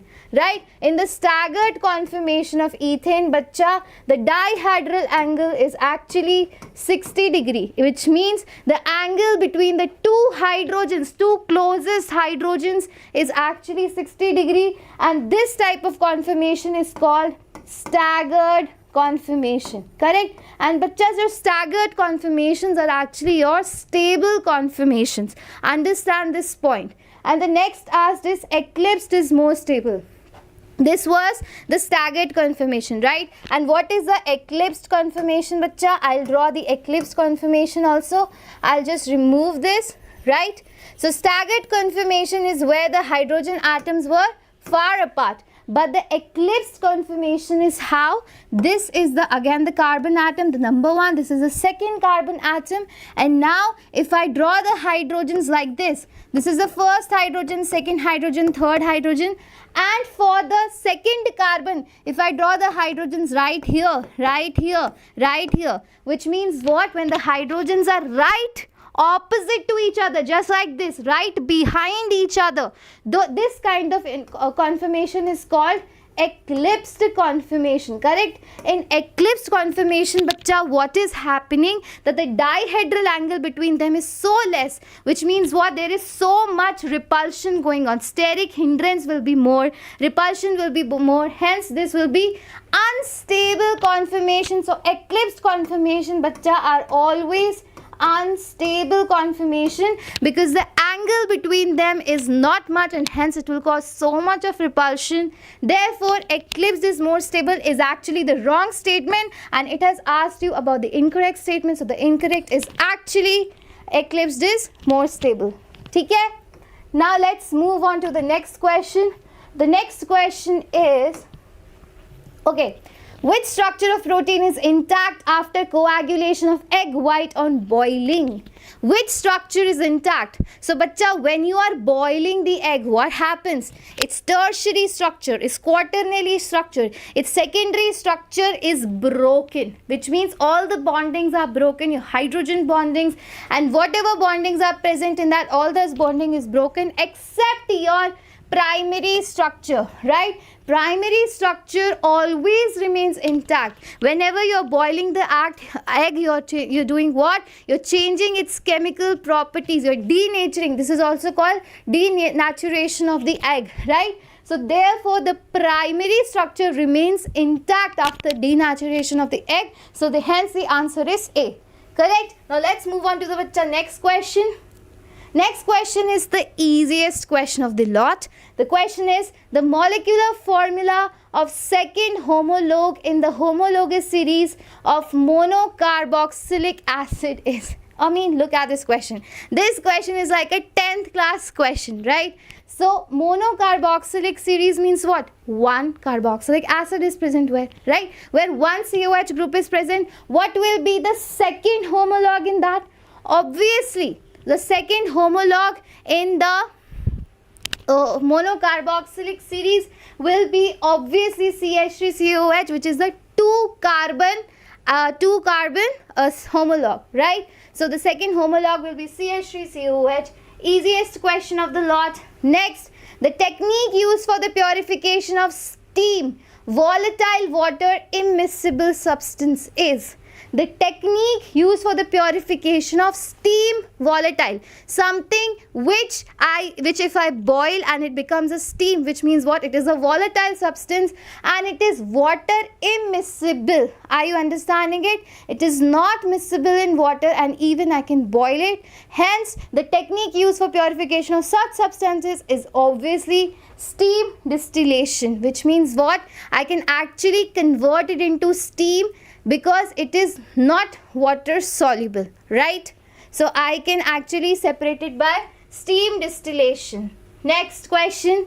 Next question is, in which of the options of the elements have D10 configuration in their ground state? This is what question? This is question from the D block elements. D10 configuration, correct? In D10 configuration, what all elements show D10 configuration? So the A option, just look at the A option, bacha. What is the option number A? The A option is copper. What is the configuration of copper?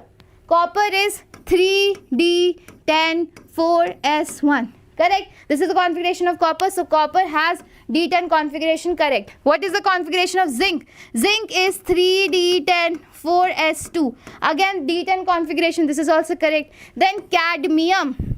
Cadmium is, bacha, what?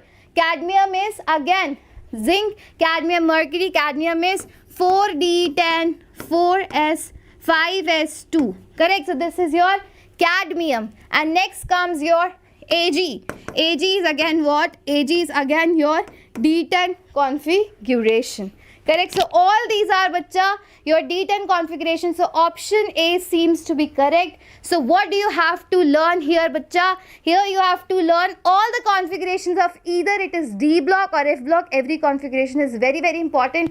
A very interesting table is given in your NCERT. Please go through that table. See, very easy, extremely easy questions are asked. So this is Ag confirmation. This is cadmium, copper and zinc. Correct? Now the next question, we have already answered this one. Now this is a kind of question which could be a difficult question, but it is not, because this time paper was extremely easy. So how many compounds given below have a chiral carbon? Chiral means what? All the substituents attached to the carbon should be different. Correct? Now let's look at the first option. Look at this carbon. First of all, the condition is the carbon should be sp3 hybridized. It means the hybridization should be sp3. It should be tetrahedral in shape and not a planar molecule. Here this carbon has 4 different substituents. One is methyl, next is CH2 group, next is C double bond O group, and here it is a hydrogen. So this is actually a chiral carbon. Correct answer. Now let's look at the option number B. Can you look at option number B? I see a lot of symmetry here. Can you see a symmetry here? Yes. And even this carbon has a CH2 molecule. So none of the carbon here is a chiral carbon. So this is the wrong, no carbon here is chiral. Now let's look at option number 3. So can you look at this carbon? The central carbon which has one hydrogen, the other one is a iodine, right? And can you see the other two substituents attached to it? Here also one ethyl group is attached and here also one ethyl group is attached. Hence both the substituents are same. Therefore this carbon is not chiral, not a chiral carbon. Again look at here. Now look here, is this chiral? Is this carbon chiral? Yes. The substituent here is COH, the substituent here is OH, the other one is H and the other one is CH2. So this is a chiral carbon. All the substituents attached to this carbon are different. Hence there are two chiral carbons, option number 1 and option number 4. Is that understood? Easy question, very extremely easy. You didn't even have to apply even one more concept to it. Now we are at the end of our chemistry question session. So now the question is again from your organic chemistry bacha. Compare the stability of the resonating structures. What it has asked, compare the stability of the resonating structures. Now I will let you know what are the criteria for the stability, right? The criteria for the stability is that the charge separation should be minimum. When there is charge separation means what? Like when the atoms get a positive and negative charge, those kind of resonating structures are first of all not stable. Okay? And if there is a charge separation there, if the charge separation is present, then that separation should be minimum. It means what? If this carbon is positively charged, then right here there should be a nitrogen which is negatively charged. Correct? So these two charges, the two opposite charges, if they are very close to each other, then that thing is more stable than this thing. For example, here is a positive carbon, here is again a carbon, and here is a nitrogen. So can you see in the second part the charge separation which I have made is more. The positive and the negative are far apart. So this is actually less stable. Correct? Correct? So what are the actual conditions for stability? First of all, there should be no charge separation, there should be no positive negative in your molecule. But if there is a positive negative in your molecule, then that positive negative should be closer to each other. If it is closer to each other, it is more stable. And another thing, that the negative charge should go to the more electronegative atom and the positive charge should go to the less electronegative atom. Okay? Now based on these criteria, let us look at the stability. Now I know that if this is number first, this is number second structure, and this is the number third structure. Now let's compare the stability. Now I can see that in the second and the third structure, in both the structures there is charge separation, so their stability will be the least. So the most stable structure is actually number first. Correct? Now next comes whether this one is more stable or this one is more stable. Correct? So here the negative charge is actually what kind of molecule they have made, I don't know. Here should be a negative charge. Correct? Probably this is the correct structure of this bacha. Okay? Now can you see here? The positive charge is actually coming on the oxygen in the second structure. So, because oxygen is a highly electronegative element, it cannot tolerate a positive charge on it. So, this becomes the least stable structure. But in the third what is happening, third structure, the negative charge is actually on the more electronegative oxygen. Can you see? Hence, the third structure is again more stable than the second structure. So this is the stability order. Understood? So this is the stability order of your resonating structures. Did you guys understand everything? 132. 132. Very good. I've received so many correct answers. So many. So how was the chemistry exam, bacha? How was the chemistry exam? Extremely easy, right? But I have one suggestion for the people who are watching this. You have one more day to go for your JEE next exam, correct? And if you are looking forward to improve your organic chemistry, as looking from the questions which have already are here with us from the morning shift as well as from the evening shift, we can tell that very general organic chemistry based on the very basics questions were asked, correct? And if you want to improve it in just a 4-hour video, so there is a video on our channel which was done just a day back, in which I have discussed the entire organic chemistry, the very basics of organic chemistry, and right from there the entire paper came. I'm not kidding. Very basic chemistry was asked, so you guys can go and actually make use of that. Okay, now let's bring your maths teacher with you, Namrata ma'am, and she will discuss a few more questions, and then we are good to go and set for the next JEE exam. Thank you guys. Thank you so much. Last carbon doesn't have octet. Yes. Okay. Thank you.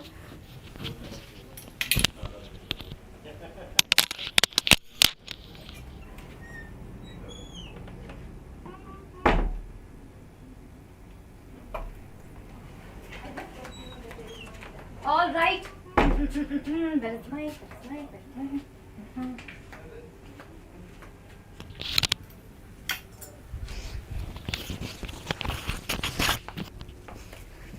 All right. Let's just begin. Okay.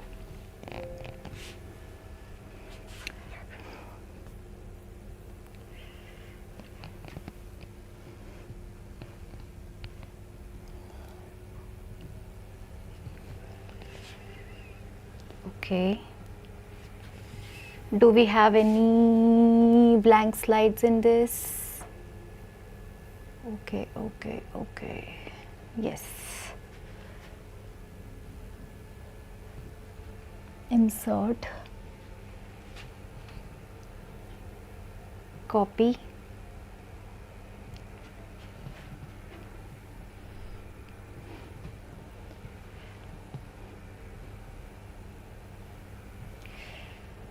Give me a moment, okay?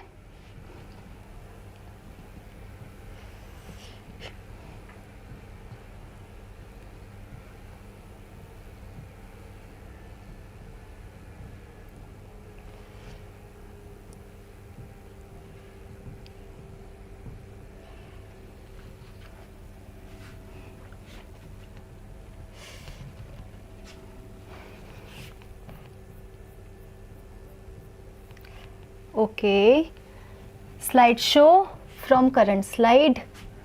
Okay,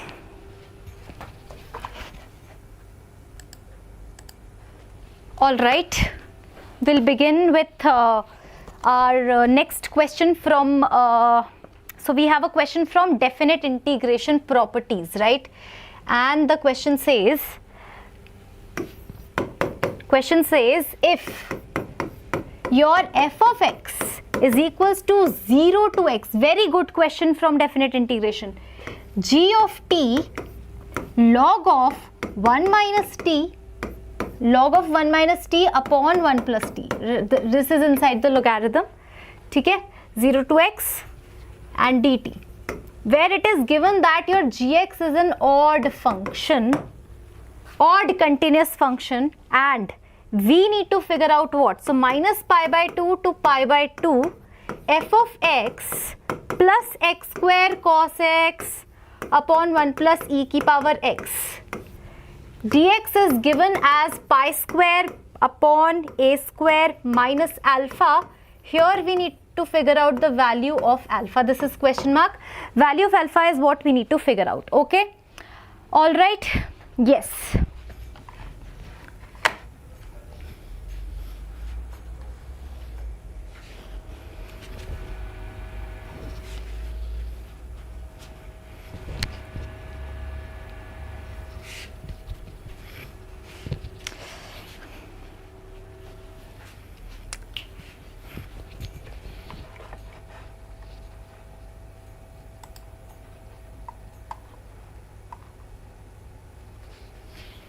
am I audible, right? Am I audible? Yes. Okay, this is 27 January, shift 2 we are doing.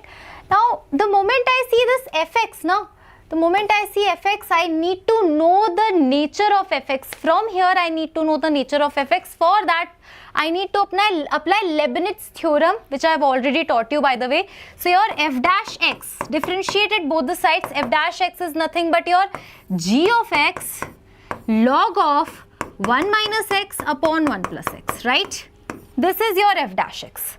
Now, g of x is your odd function and log of 1 minus x upon 1 plus x is also an odd function, right? Yes, just take replace x by minus x. In this, if you replace x by minus x, you will be getting 1 plus x upon 1 minus x, right? And take the inverse of it, so it will become 1 minus x upon 1 plus x, right? So it will become what? Minus, so power minus 1. So this minus power will come in front, so it will become minus of this. This is an odd function. So f dash is product of two odd functions.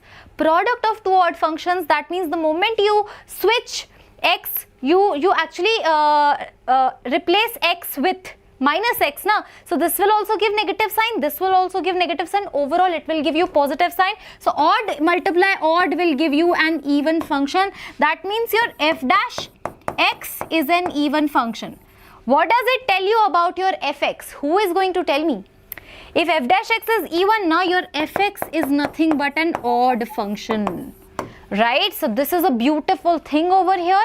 Now we know for an odd function, we know this property. Property says for odd function minus a to a, f of x dx is equals to 0 if my function is an odd function, for odd function. So basically minus pi by 2 to pi by 2, if I have to integrate fx, now this will become 0 because this is an odd function. So the only problem left is what? Minus pi by 2 to pi by 2 x square cos x upon 1 plus x e raised to power x. So basically minus pi by 2 to pi by 2, right? X square cos x upon 1 plus e ki power x dx is given as pi square by a square minus alpha. Here we are looking for the value of alpha. Correct? Yes. Minus alpha, we are looking for the value of alpha. Okay. So how to tackle this? To tackle this, where you see algebraic function and trigonometric function, come on, I have already told you this. Apply King's rule. Yes, King's rule is what we need to apply. So this is your I, and your I will be, so minus pi by 2 to pi by 2, and your x will be replaced by what? Minus x. A plus b minus x. So x square cos x will not make any difference, but 1 plus e ki power minus x dx. Take LCM, what you will get is, in here you will get I is equals to again minus pi by 2 to pi by 2, and this will be e ki power x square cos x upon 1 plus e ki power x dx. This is your second and this is your first. This is your first equation. If you add first and second equation, what do you get? You get 2i is equals to minus pi by 2 to plus pi by 2. Now can you see x square cos x I can take common. We will be left with 1 plus e ki power x dx upon, now 1 plus e power x, 1 plus e power x as it is. Can you see this? Can you see this? This is gone. And you know what? X square cos x is becoming an even function. For an even function, I can write minus a to a2. So 0 to pi by 2, 2x square cos x dx. 2 gone. Now I just need to integrate it using by parts. So the moment I apply by parts, this is my first function and this is second function, right? So first function is constant. Integration of cos x is sin x minus integral of derivative of first and integration of second is sin x dx. Correct? And limits I'll be applying in the end. So x square sin x minus 2, and now again by parts, first and second.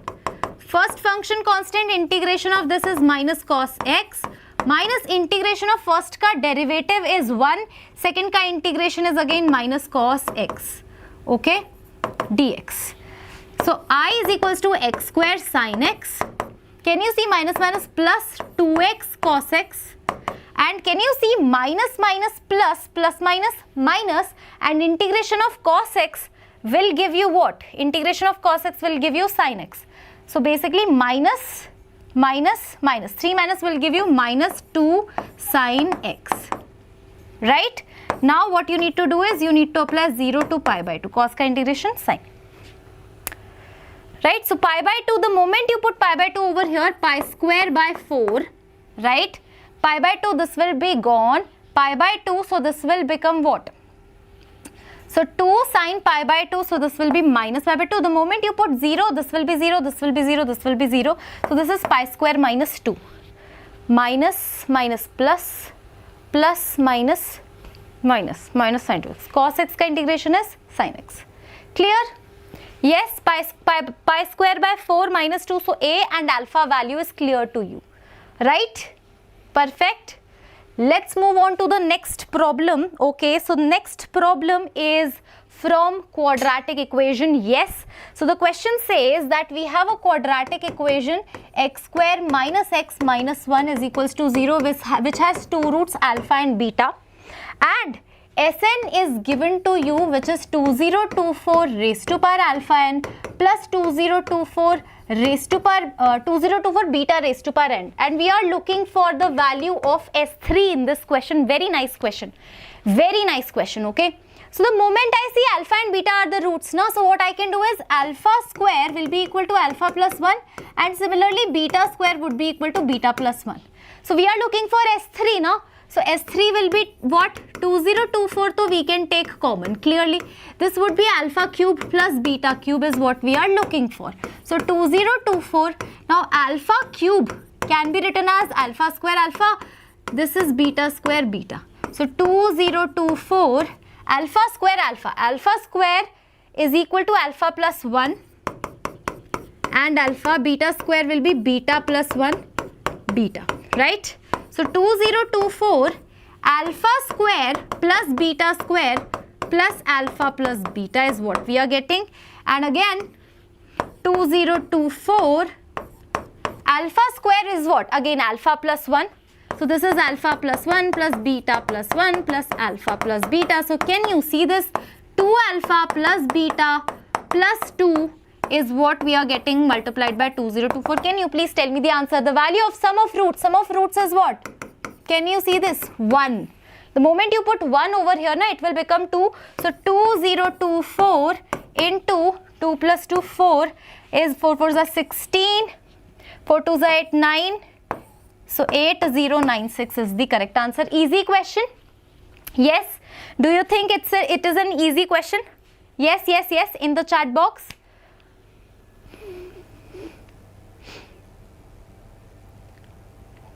Okay. Shall I move on to the next problem? Yes. So basically the next problem is from probability, which says, so the question says, an urn containing 6 white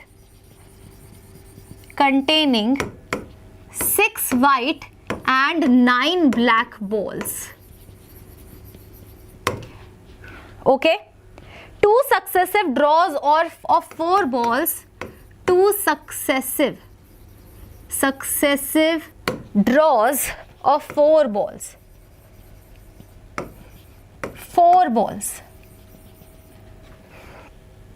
are made without replacement.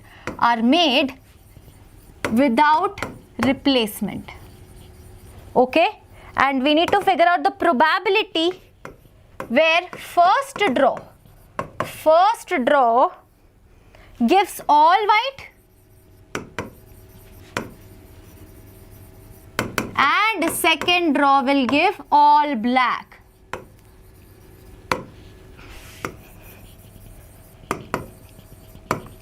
Okay, and thank you for your patience while I was writing the question. So basically we have 6 white and 9 balls. So what we are doing is we are actually taking out 4 balls and we are keeping it with ourselves. We are not putting it back without replacement. Can you see?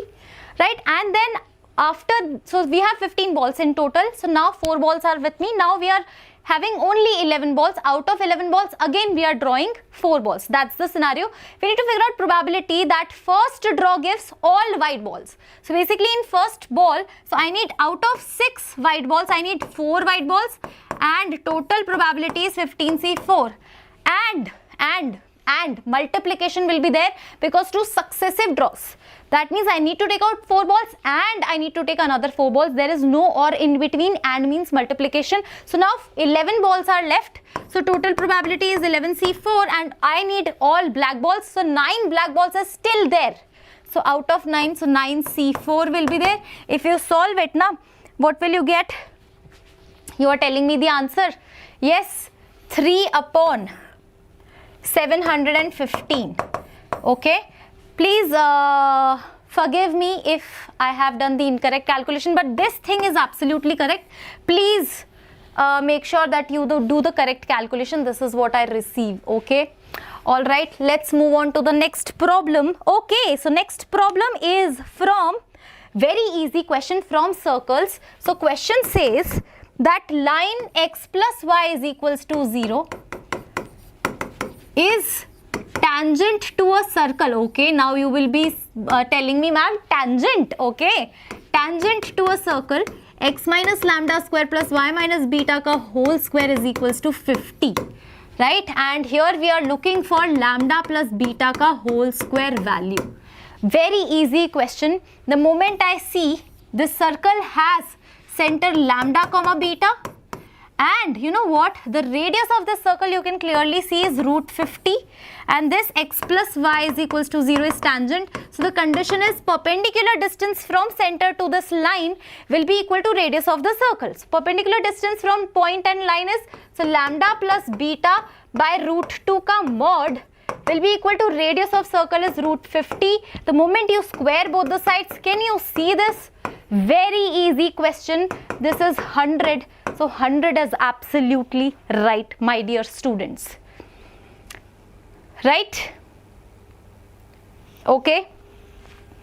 Let me move on to the next problem, which is from functions, which is talking about the composition of 2 functions. So the question says that your function is r minus half, sorry. So the function is r minus half to r. This is your domain, this is your codomain. And you have another function g such that whose domain is r minus 5 by 2 to r, right? And now your fx is nothing but 2x plus 3 upon 2x plus 1, and your gx is also given to you, by the way, which is mod x plus 1 upon 2x plus 5. Alright, so we are looking for domain of what? So domain of fog x is, you need to figure out domain of fog x, right? To figure out domain of fog x, now the first condition should be your gx should be defined. That means your domain of gx should be intact. And you can clearly see that gx is not defined at x is equals to minus 5 by 2. For gx to be defined, x should not be equal to minus 5 by 2. That means, what does that mean? That my domain of fog x will not have minus 5 by 2. We need to remove this. So gx should be defined. And second thing, basically, so for my f of g of x to be defined now, if I want this to be defined, so basically my f of x, so can you see this as f of x? So f cannot take any value which is equal to minus half. We cannot put minus half inside this f, right? Because the moment you put minus half inside this f na, so denominator will become 0. That means inside f you cannot put minus half. So gx cannot be minus half. We have to solve this and your problem will be solved. This is how you solve it. So gx you know. So basically mod of x plus 1 upon 2x plus 5 is not equals to half, is not equal to half, right? So what we need to do is we just need to, take two cases. When your x is positive, case number 1, okay, so case number 1 says when your x is positive. When your x is positive, now what will happen? X plus 1 upon 2x plus 5. X plus 1 upon 2x plus 5 will be equal to minus half. And when your x is negative, what will happen? Minus x plus 1 upon 2x plus 5 is equals to minus half. Basically should not be equal to. This should not be the case. Now solve it. So x plus 1, basically 2x plus 2 is equals to minus 2x minus 5. The moment you solve it, you will get minus 8. So x is coming out as a negative. X is coming out as a negative. That means this case does not make any sense. That means there is no such value of x, that has to be removed. Now we have high hopes from here.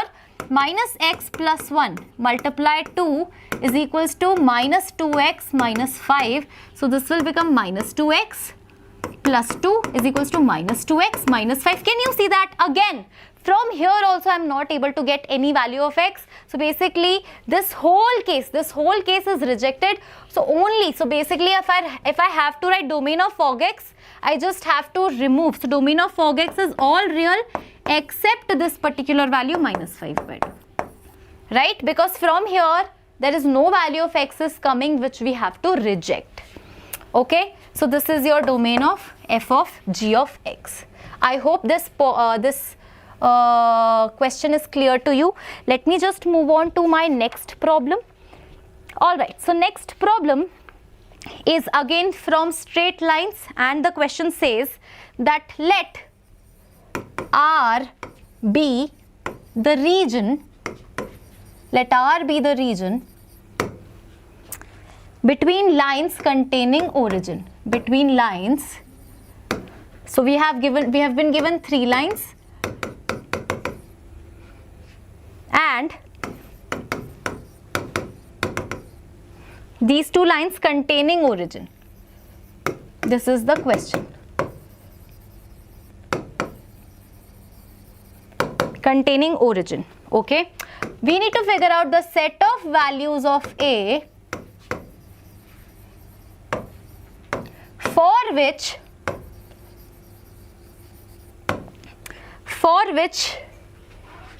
a square comma a plus 1 lies in R.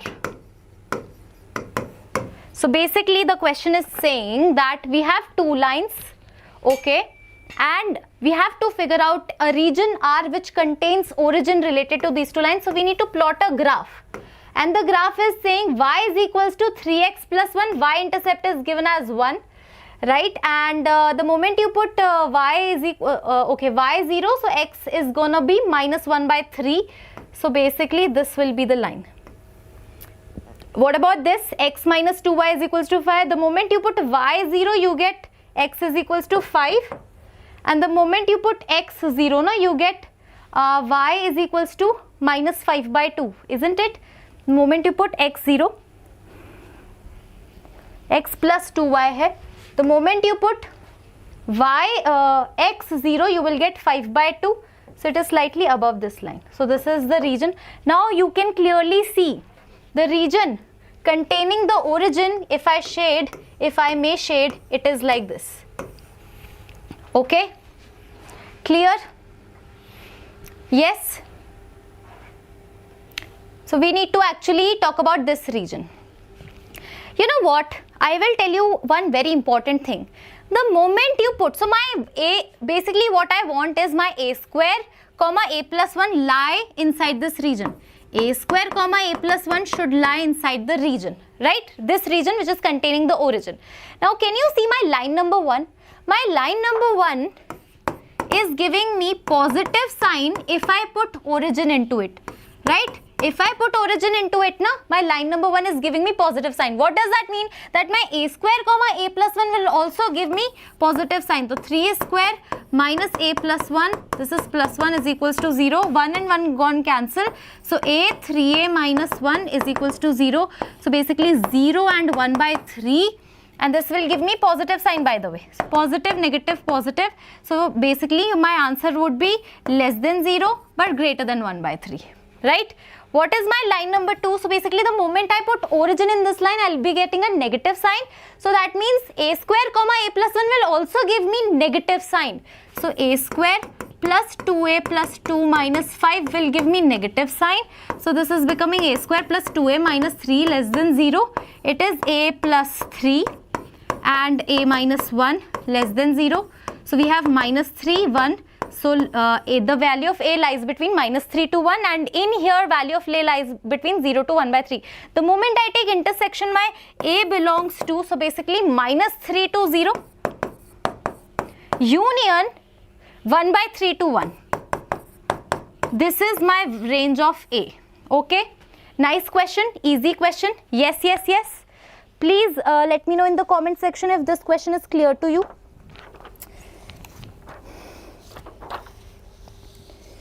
Now I have got 2 more questions. First question is from limits. Let me just write down the question from limits. Question from limits says that limit of an expression where x is tending towards 0 and the expression is 3 minus a sin x. Okay. We have minus b cos x and we have minus log of 1 plus x upon tan square x is equals to a finite quantity, and here we are looking for the value of 2a minus b. So basically we need to figure out the value of a and b. Okay. Yes. So the moment I see the denominator is having a 0, what about my numerator? So if I calculate numerator now, so this will become 3, this is 0, 3 minus b and 0. So numerator is what? 3 minus b upon denominator is what? 0. Can you see this? If my numerator is 3 minus b, denominator is 0, this is not gonna be an indeterminate form. So basically my b should be equal to 3 so that it becomes an indeterminate form. So the first value of b is I'm getting already. Yes, we are looking for 2b minus a, sorry. We are looking for 2b minus a. Okay, 2b minus a.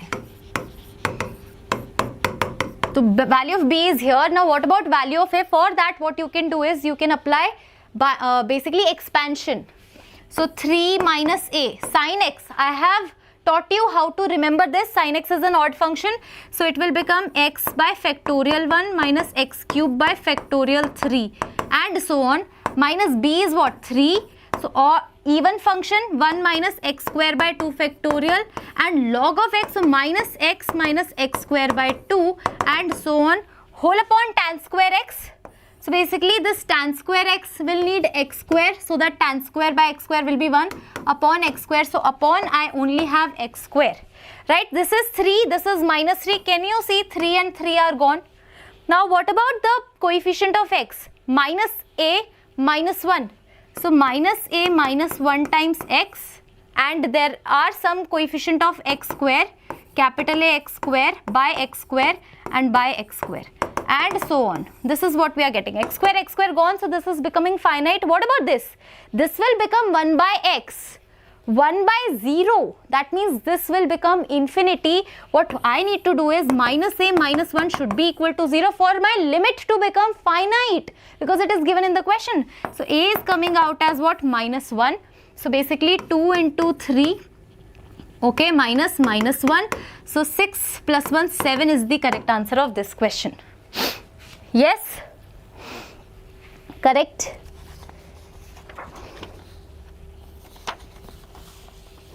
Okay, shall I move on to the next question? Next question is, okay, from again, okay, so this shift I am guessing that there are nice decent number of questions from geometry. So the question says that position vectors of vertices position vector of vertices of triangle ABC are given to you. Let me just write it. 1, 2, 3, 1, 1, 3. 1, 1, 3. Okay. And we have 2, 1, 3 respectively.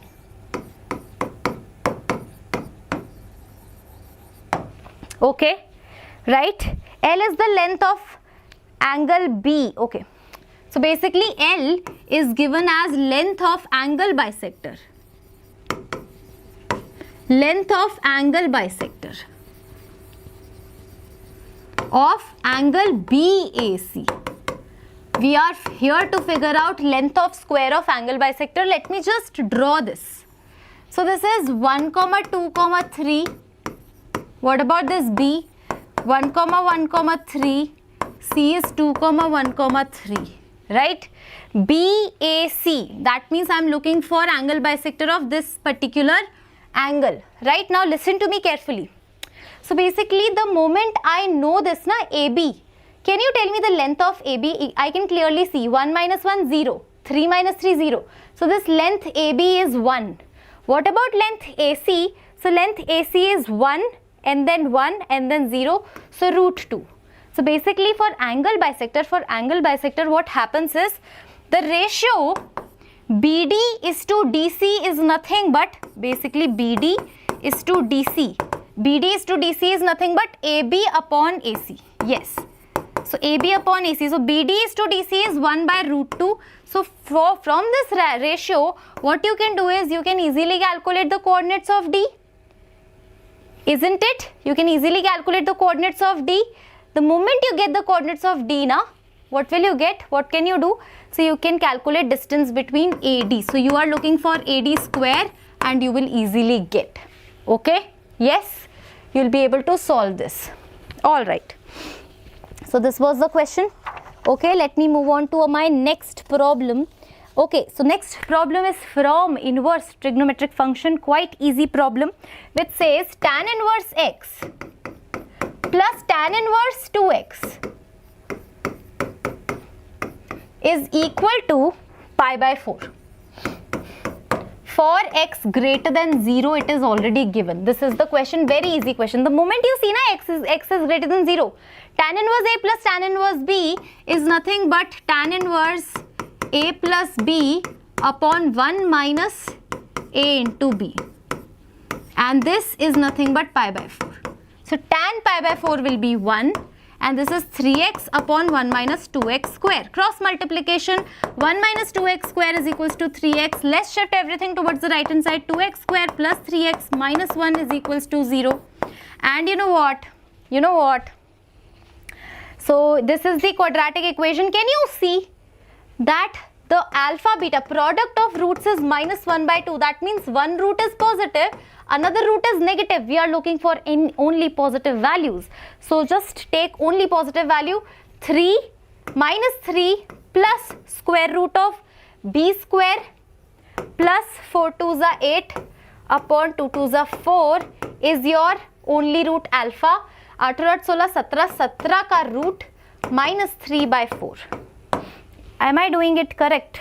2x square plus 6. So minus b plus minus square root of 9 minus 4 2s are 8 upon 2 2. Yes. Root 17 minus 3 by 4 is the only positive root which we are going to get from this. Okay.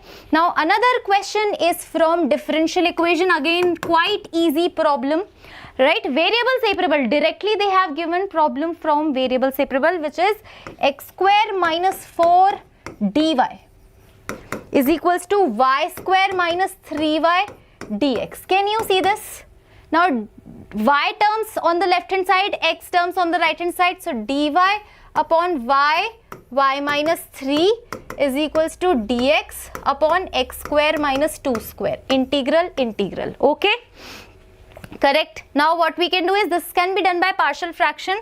So y minus 3 can be written in the numerator. So this will become 3y minus 3 dy integral.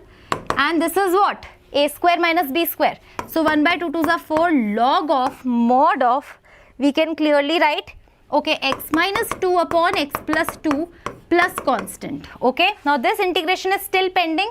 So y and y is getting cancelled out. So 1 by 3 log of y minus 3 minus 1 by 3y log of y is equals to 1 by 4 log of mod of x minus 2 x plus 2 plus log of c. Right? So from here what I can do is y minus 3 upon y raised to power 1 by 3 is equals to x minus 2 upon x plus 2 raised to power 1 by 4 into constant k. What you can do is, you can actually multiply 12. You can actually take, so y minus 3 by y power 4 will be equal to x minus 2 upon x plus 2 ka mod raised to power what? 3 into constant c. This is what you are getting from this expression. Yes? Okay, perfecta mundo. Nice question na? Easy question, I would say. This is an easy question. Okay. So let me move on to my next question. Next question is actually quite easy. Again, very easy question. So basically from sets and from permutation and combination, they have given that the number of sets of A set is M, number of sets of B set is given as N, and they have given that subsets of set A is 56 more than, number of subsets of A is 56 more than that of B.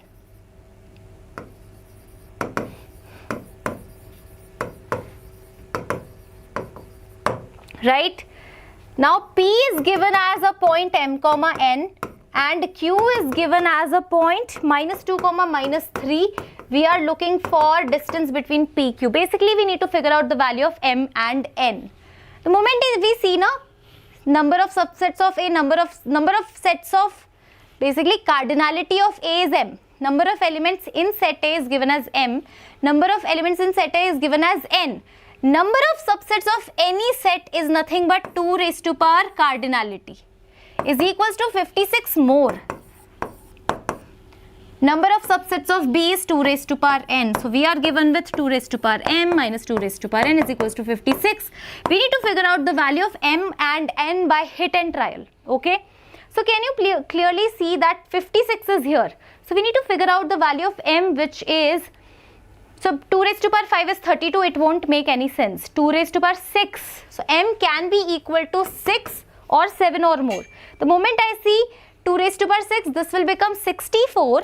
Now 64 minus 8 will give you, so that means N is equals to 3 because 2 raised to power 3 is 8. So 64 minus 8 is nothing but 56. So that's how we get. So M is 6 comma 3 minus 2 comma minus 3. Distance between them will be what? So 8 ka square 64 and 36. So root 100. Very easy question 10. Yes, 10, 10, 10, 10. Anybody else? Yes. All right. Another question. Dhada dhad we are doing questions, right? Another question which says that you have a triangle ABC, whose vertices are given to you. Okay. And okay, ABC whose vertices are given to you. Let me just draw this. Basically 2 comma 2 comma 1 and 1 comma 2 comma 2 and 2 comma 1 comma 2. Right? So 2 minus 1 is 1 and then 1 root 2. This is your triangle ABC. Right? Okay. This is your triangle ABC. And so can you see the type of triangle? Who is going to tell me the type of triangle? Okay, so basically the question they have asked is, we have a center of this triangle and from this center of the triangle, this is the center of the triangle.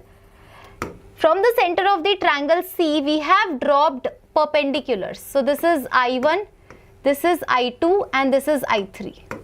We are looking for I1 square plus I2 square plus I3 square. Right? So basically the type of triangle I can clearly see is 2 minus 1. So square root of 1 and then 0 and then 1. So root 2. Root 2 is this side. Again 2 minus 1, 1 and then 1 and then 0 root 2 and then 0, 1, 1 root 2. Can you see this is an equilateral triangle whose center is nothing but centroid? We can call this center as a centroid, right? So what we are looking, or anything, we can call it as an orthocenter as well. We are looking for this value, okay? So we can actually calculate, this would be the midpoint. Midpoint, so 2 plus 1. So that would be 3 by 2, comma 3 by 2, comma 1. Sorry, 2 plus 2, so 2. Now this length AD we can calculate. So length AD will be nothing but what? So 1 by 4. Okay, no need to calculate the length AD. We can easily calculate the side basically. Yes. So what will happen? So this height, the whole height of an equilateral triangle is nothing but root 3 by 2 into side. Right? And if I talk about this median, this ratio is 2:1. That means 1/3 of my AD will give me I1 or I2. All the values will be equivalent or similar.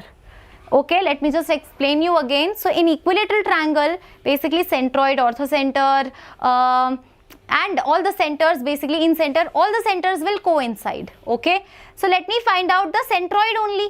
Okay, so this point will be nothing but centroid of this triangle. So what I'm trying to do is, or you can find the height of the triangle as well. So height of any equilateral triangle is root 3 by 2 multiply side. So that would be root 3 by 2 into root 2. Okay, so this is your height. And you know what? 1/3 of your height, this AD is nothing but height. 1/3 of your height, this is 1/3 of your height, is nothing but I1, I2 or I3. So basically 1 by 3 root 3 by 2 into root 2. Right? So this will become what? Tell me. So 1 by root 6.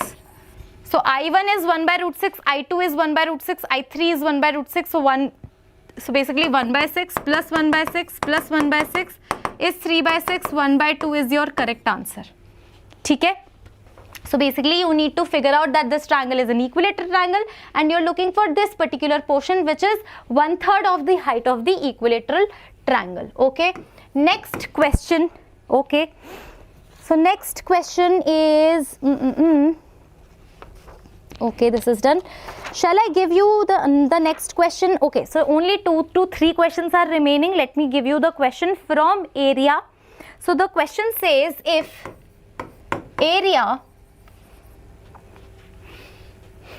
of this curve, which is x comma y, okay, so 0, y is minimum of two curves, 2x comma 6 minus x square. This is the minimum of two curves, is A. So the area bounded by this curve is given as A, and here we are looking for the value of 12A. Now we need to plot this curve very carefully. Okay, so y greater than or equals to 0, that means area above x-axis. Okay, area above x-axis, minimum of these two quantities. So can you clearly see? Let me just check one more time. 6x minus x square. So this is 6x minus x square. Okay, this is 6x minus x square.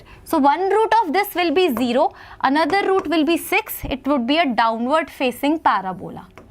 Okay, and y is equals to 2x will look like this. We are looking for minimum. Do you remember that song? So basically minimum, okay, minimum we are looking for. Sorry, not maximum, minimum we are looking for. So we are looking for the minimum value. Okay, minimum, we need to shade the minimum, and out of these two, again this is minimum. So you are looking for which area? This area and this area. This is nothing but a triangle. Okay, for that you need to figure out this point. So solve 2x is equals to 6x minus x square is equals to 4x. So 0, 0 is 1 point. And 4, 4 if you put over here 8. 4, 8 is another point. So this is your 8. This is your 4. So this area A1 will be equal to half into 8 into 4. That is equals to 16. Now what about your A2? this A2 area is from 4 to 6. Your upper curve is 6x minus x square and your lower curve is nothing but 0. You need to integrate it. So 3x square minus x cube by 3, 4 to 6. Put the value. 6 6 are 36. 36 into 3. So 36 into 3. 36 into 3. 6 3s are 18. 3 3s are 108. Okay. So A2 is coming out as 108. The moment I put 6 over here, and 6 cube 216 by 3. So minus 216 by 3 minus lower limit 4 4s are 16, 16 3s are 48 minus the moment you put 4 cube by 3. So 4 cube by 3 is 64 by 3. This is your A2, right? So your A2 will be 72. So 108 minus 72, it would be 6, 10 is 36 minus 48 plus 64 by 3. So this will become 36 minus 48, okay. 10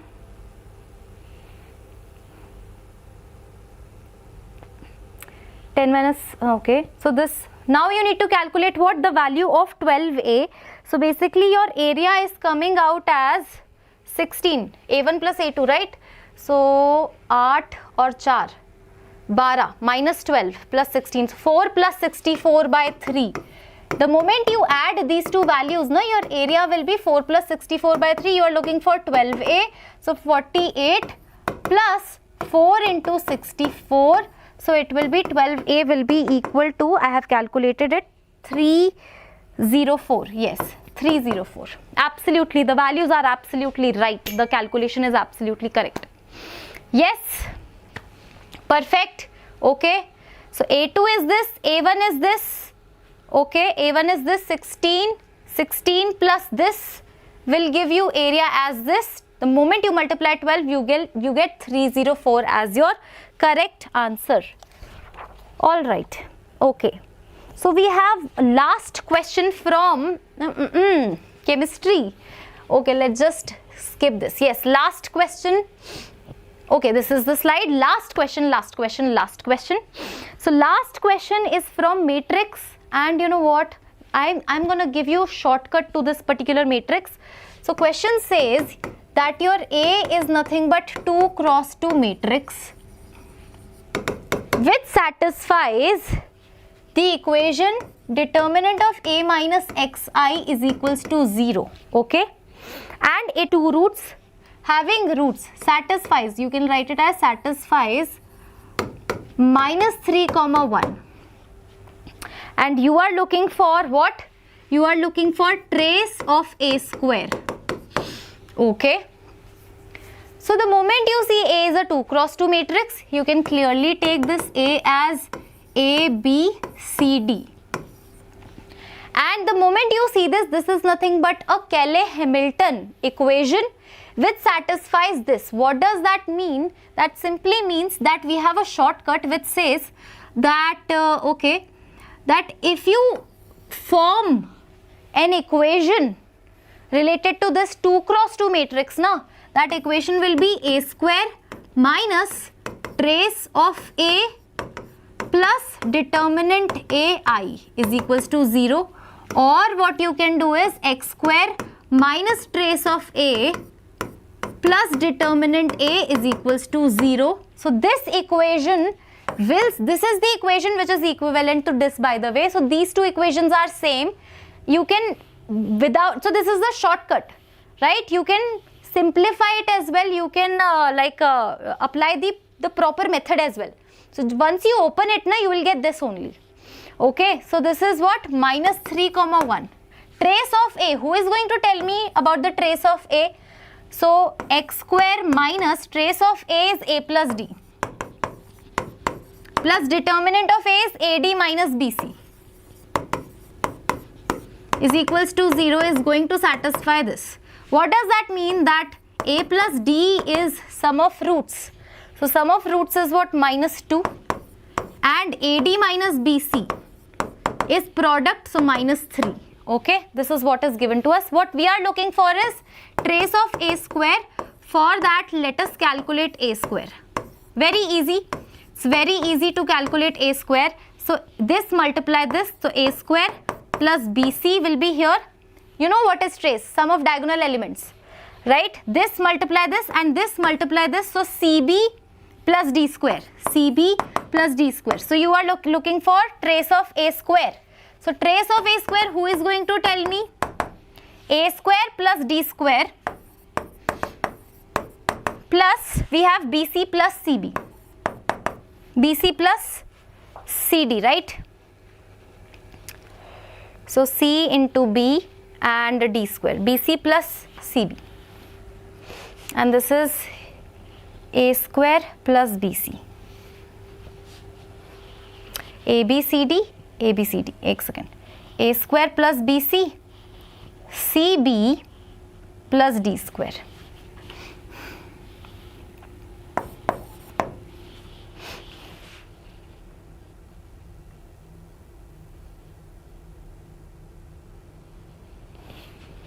Aren't we getting AD? ABCD, ABCD. So AB, so A square plus BC.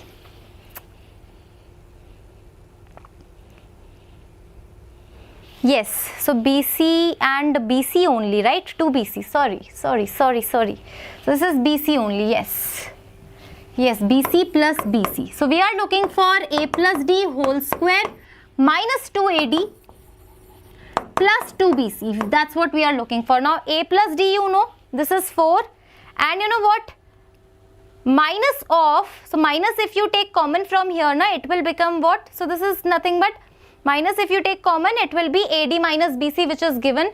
So this will become what? A plus D is what? 4 minus 3 into 2. So this will become 4 plus 6, 10. 10 is the correct answer. Yes? Ma'am, can you explain the last step? Yes. So overall, with the beginning, A is 2 cross 2 matrix and A minus xi is 0, satisfy minus 3, 1.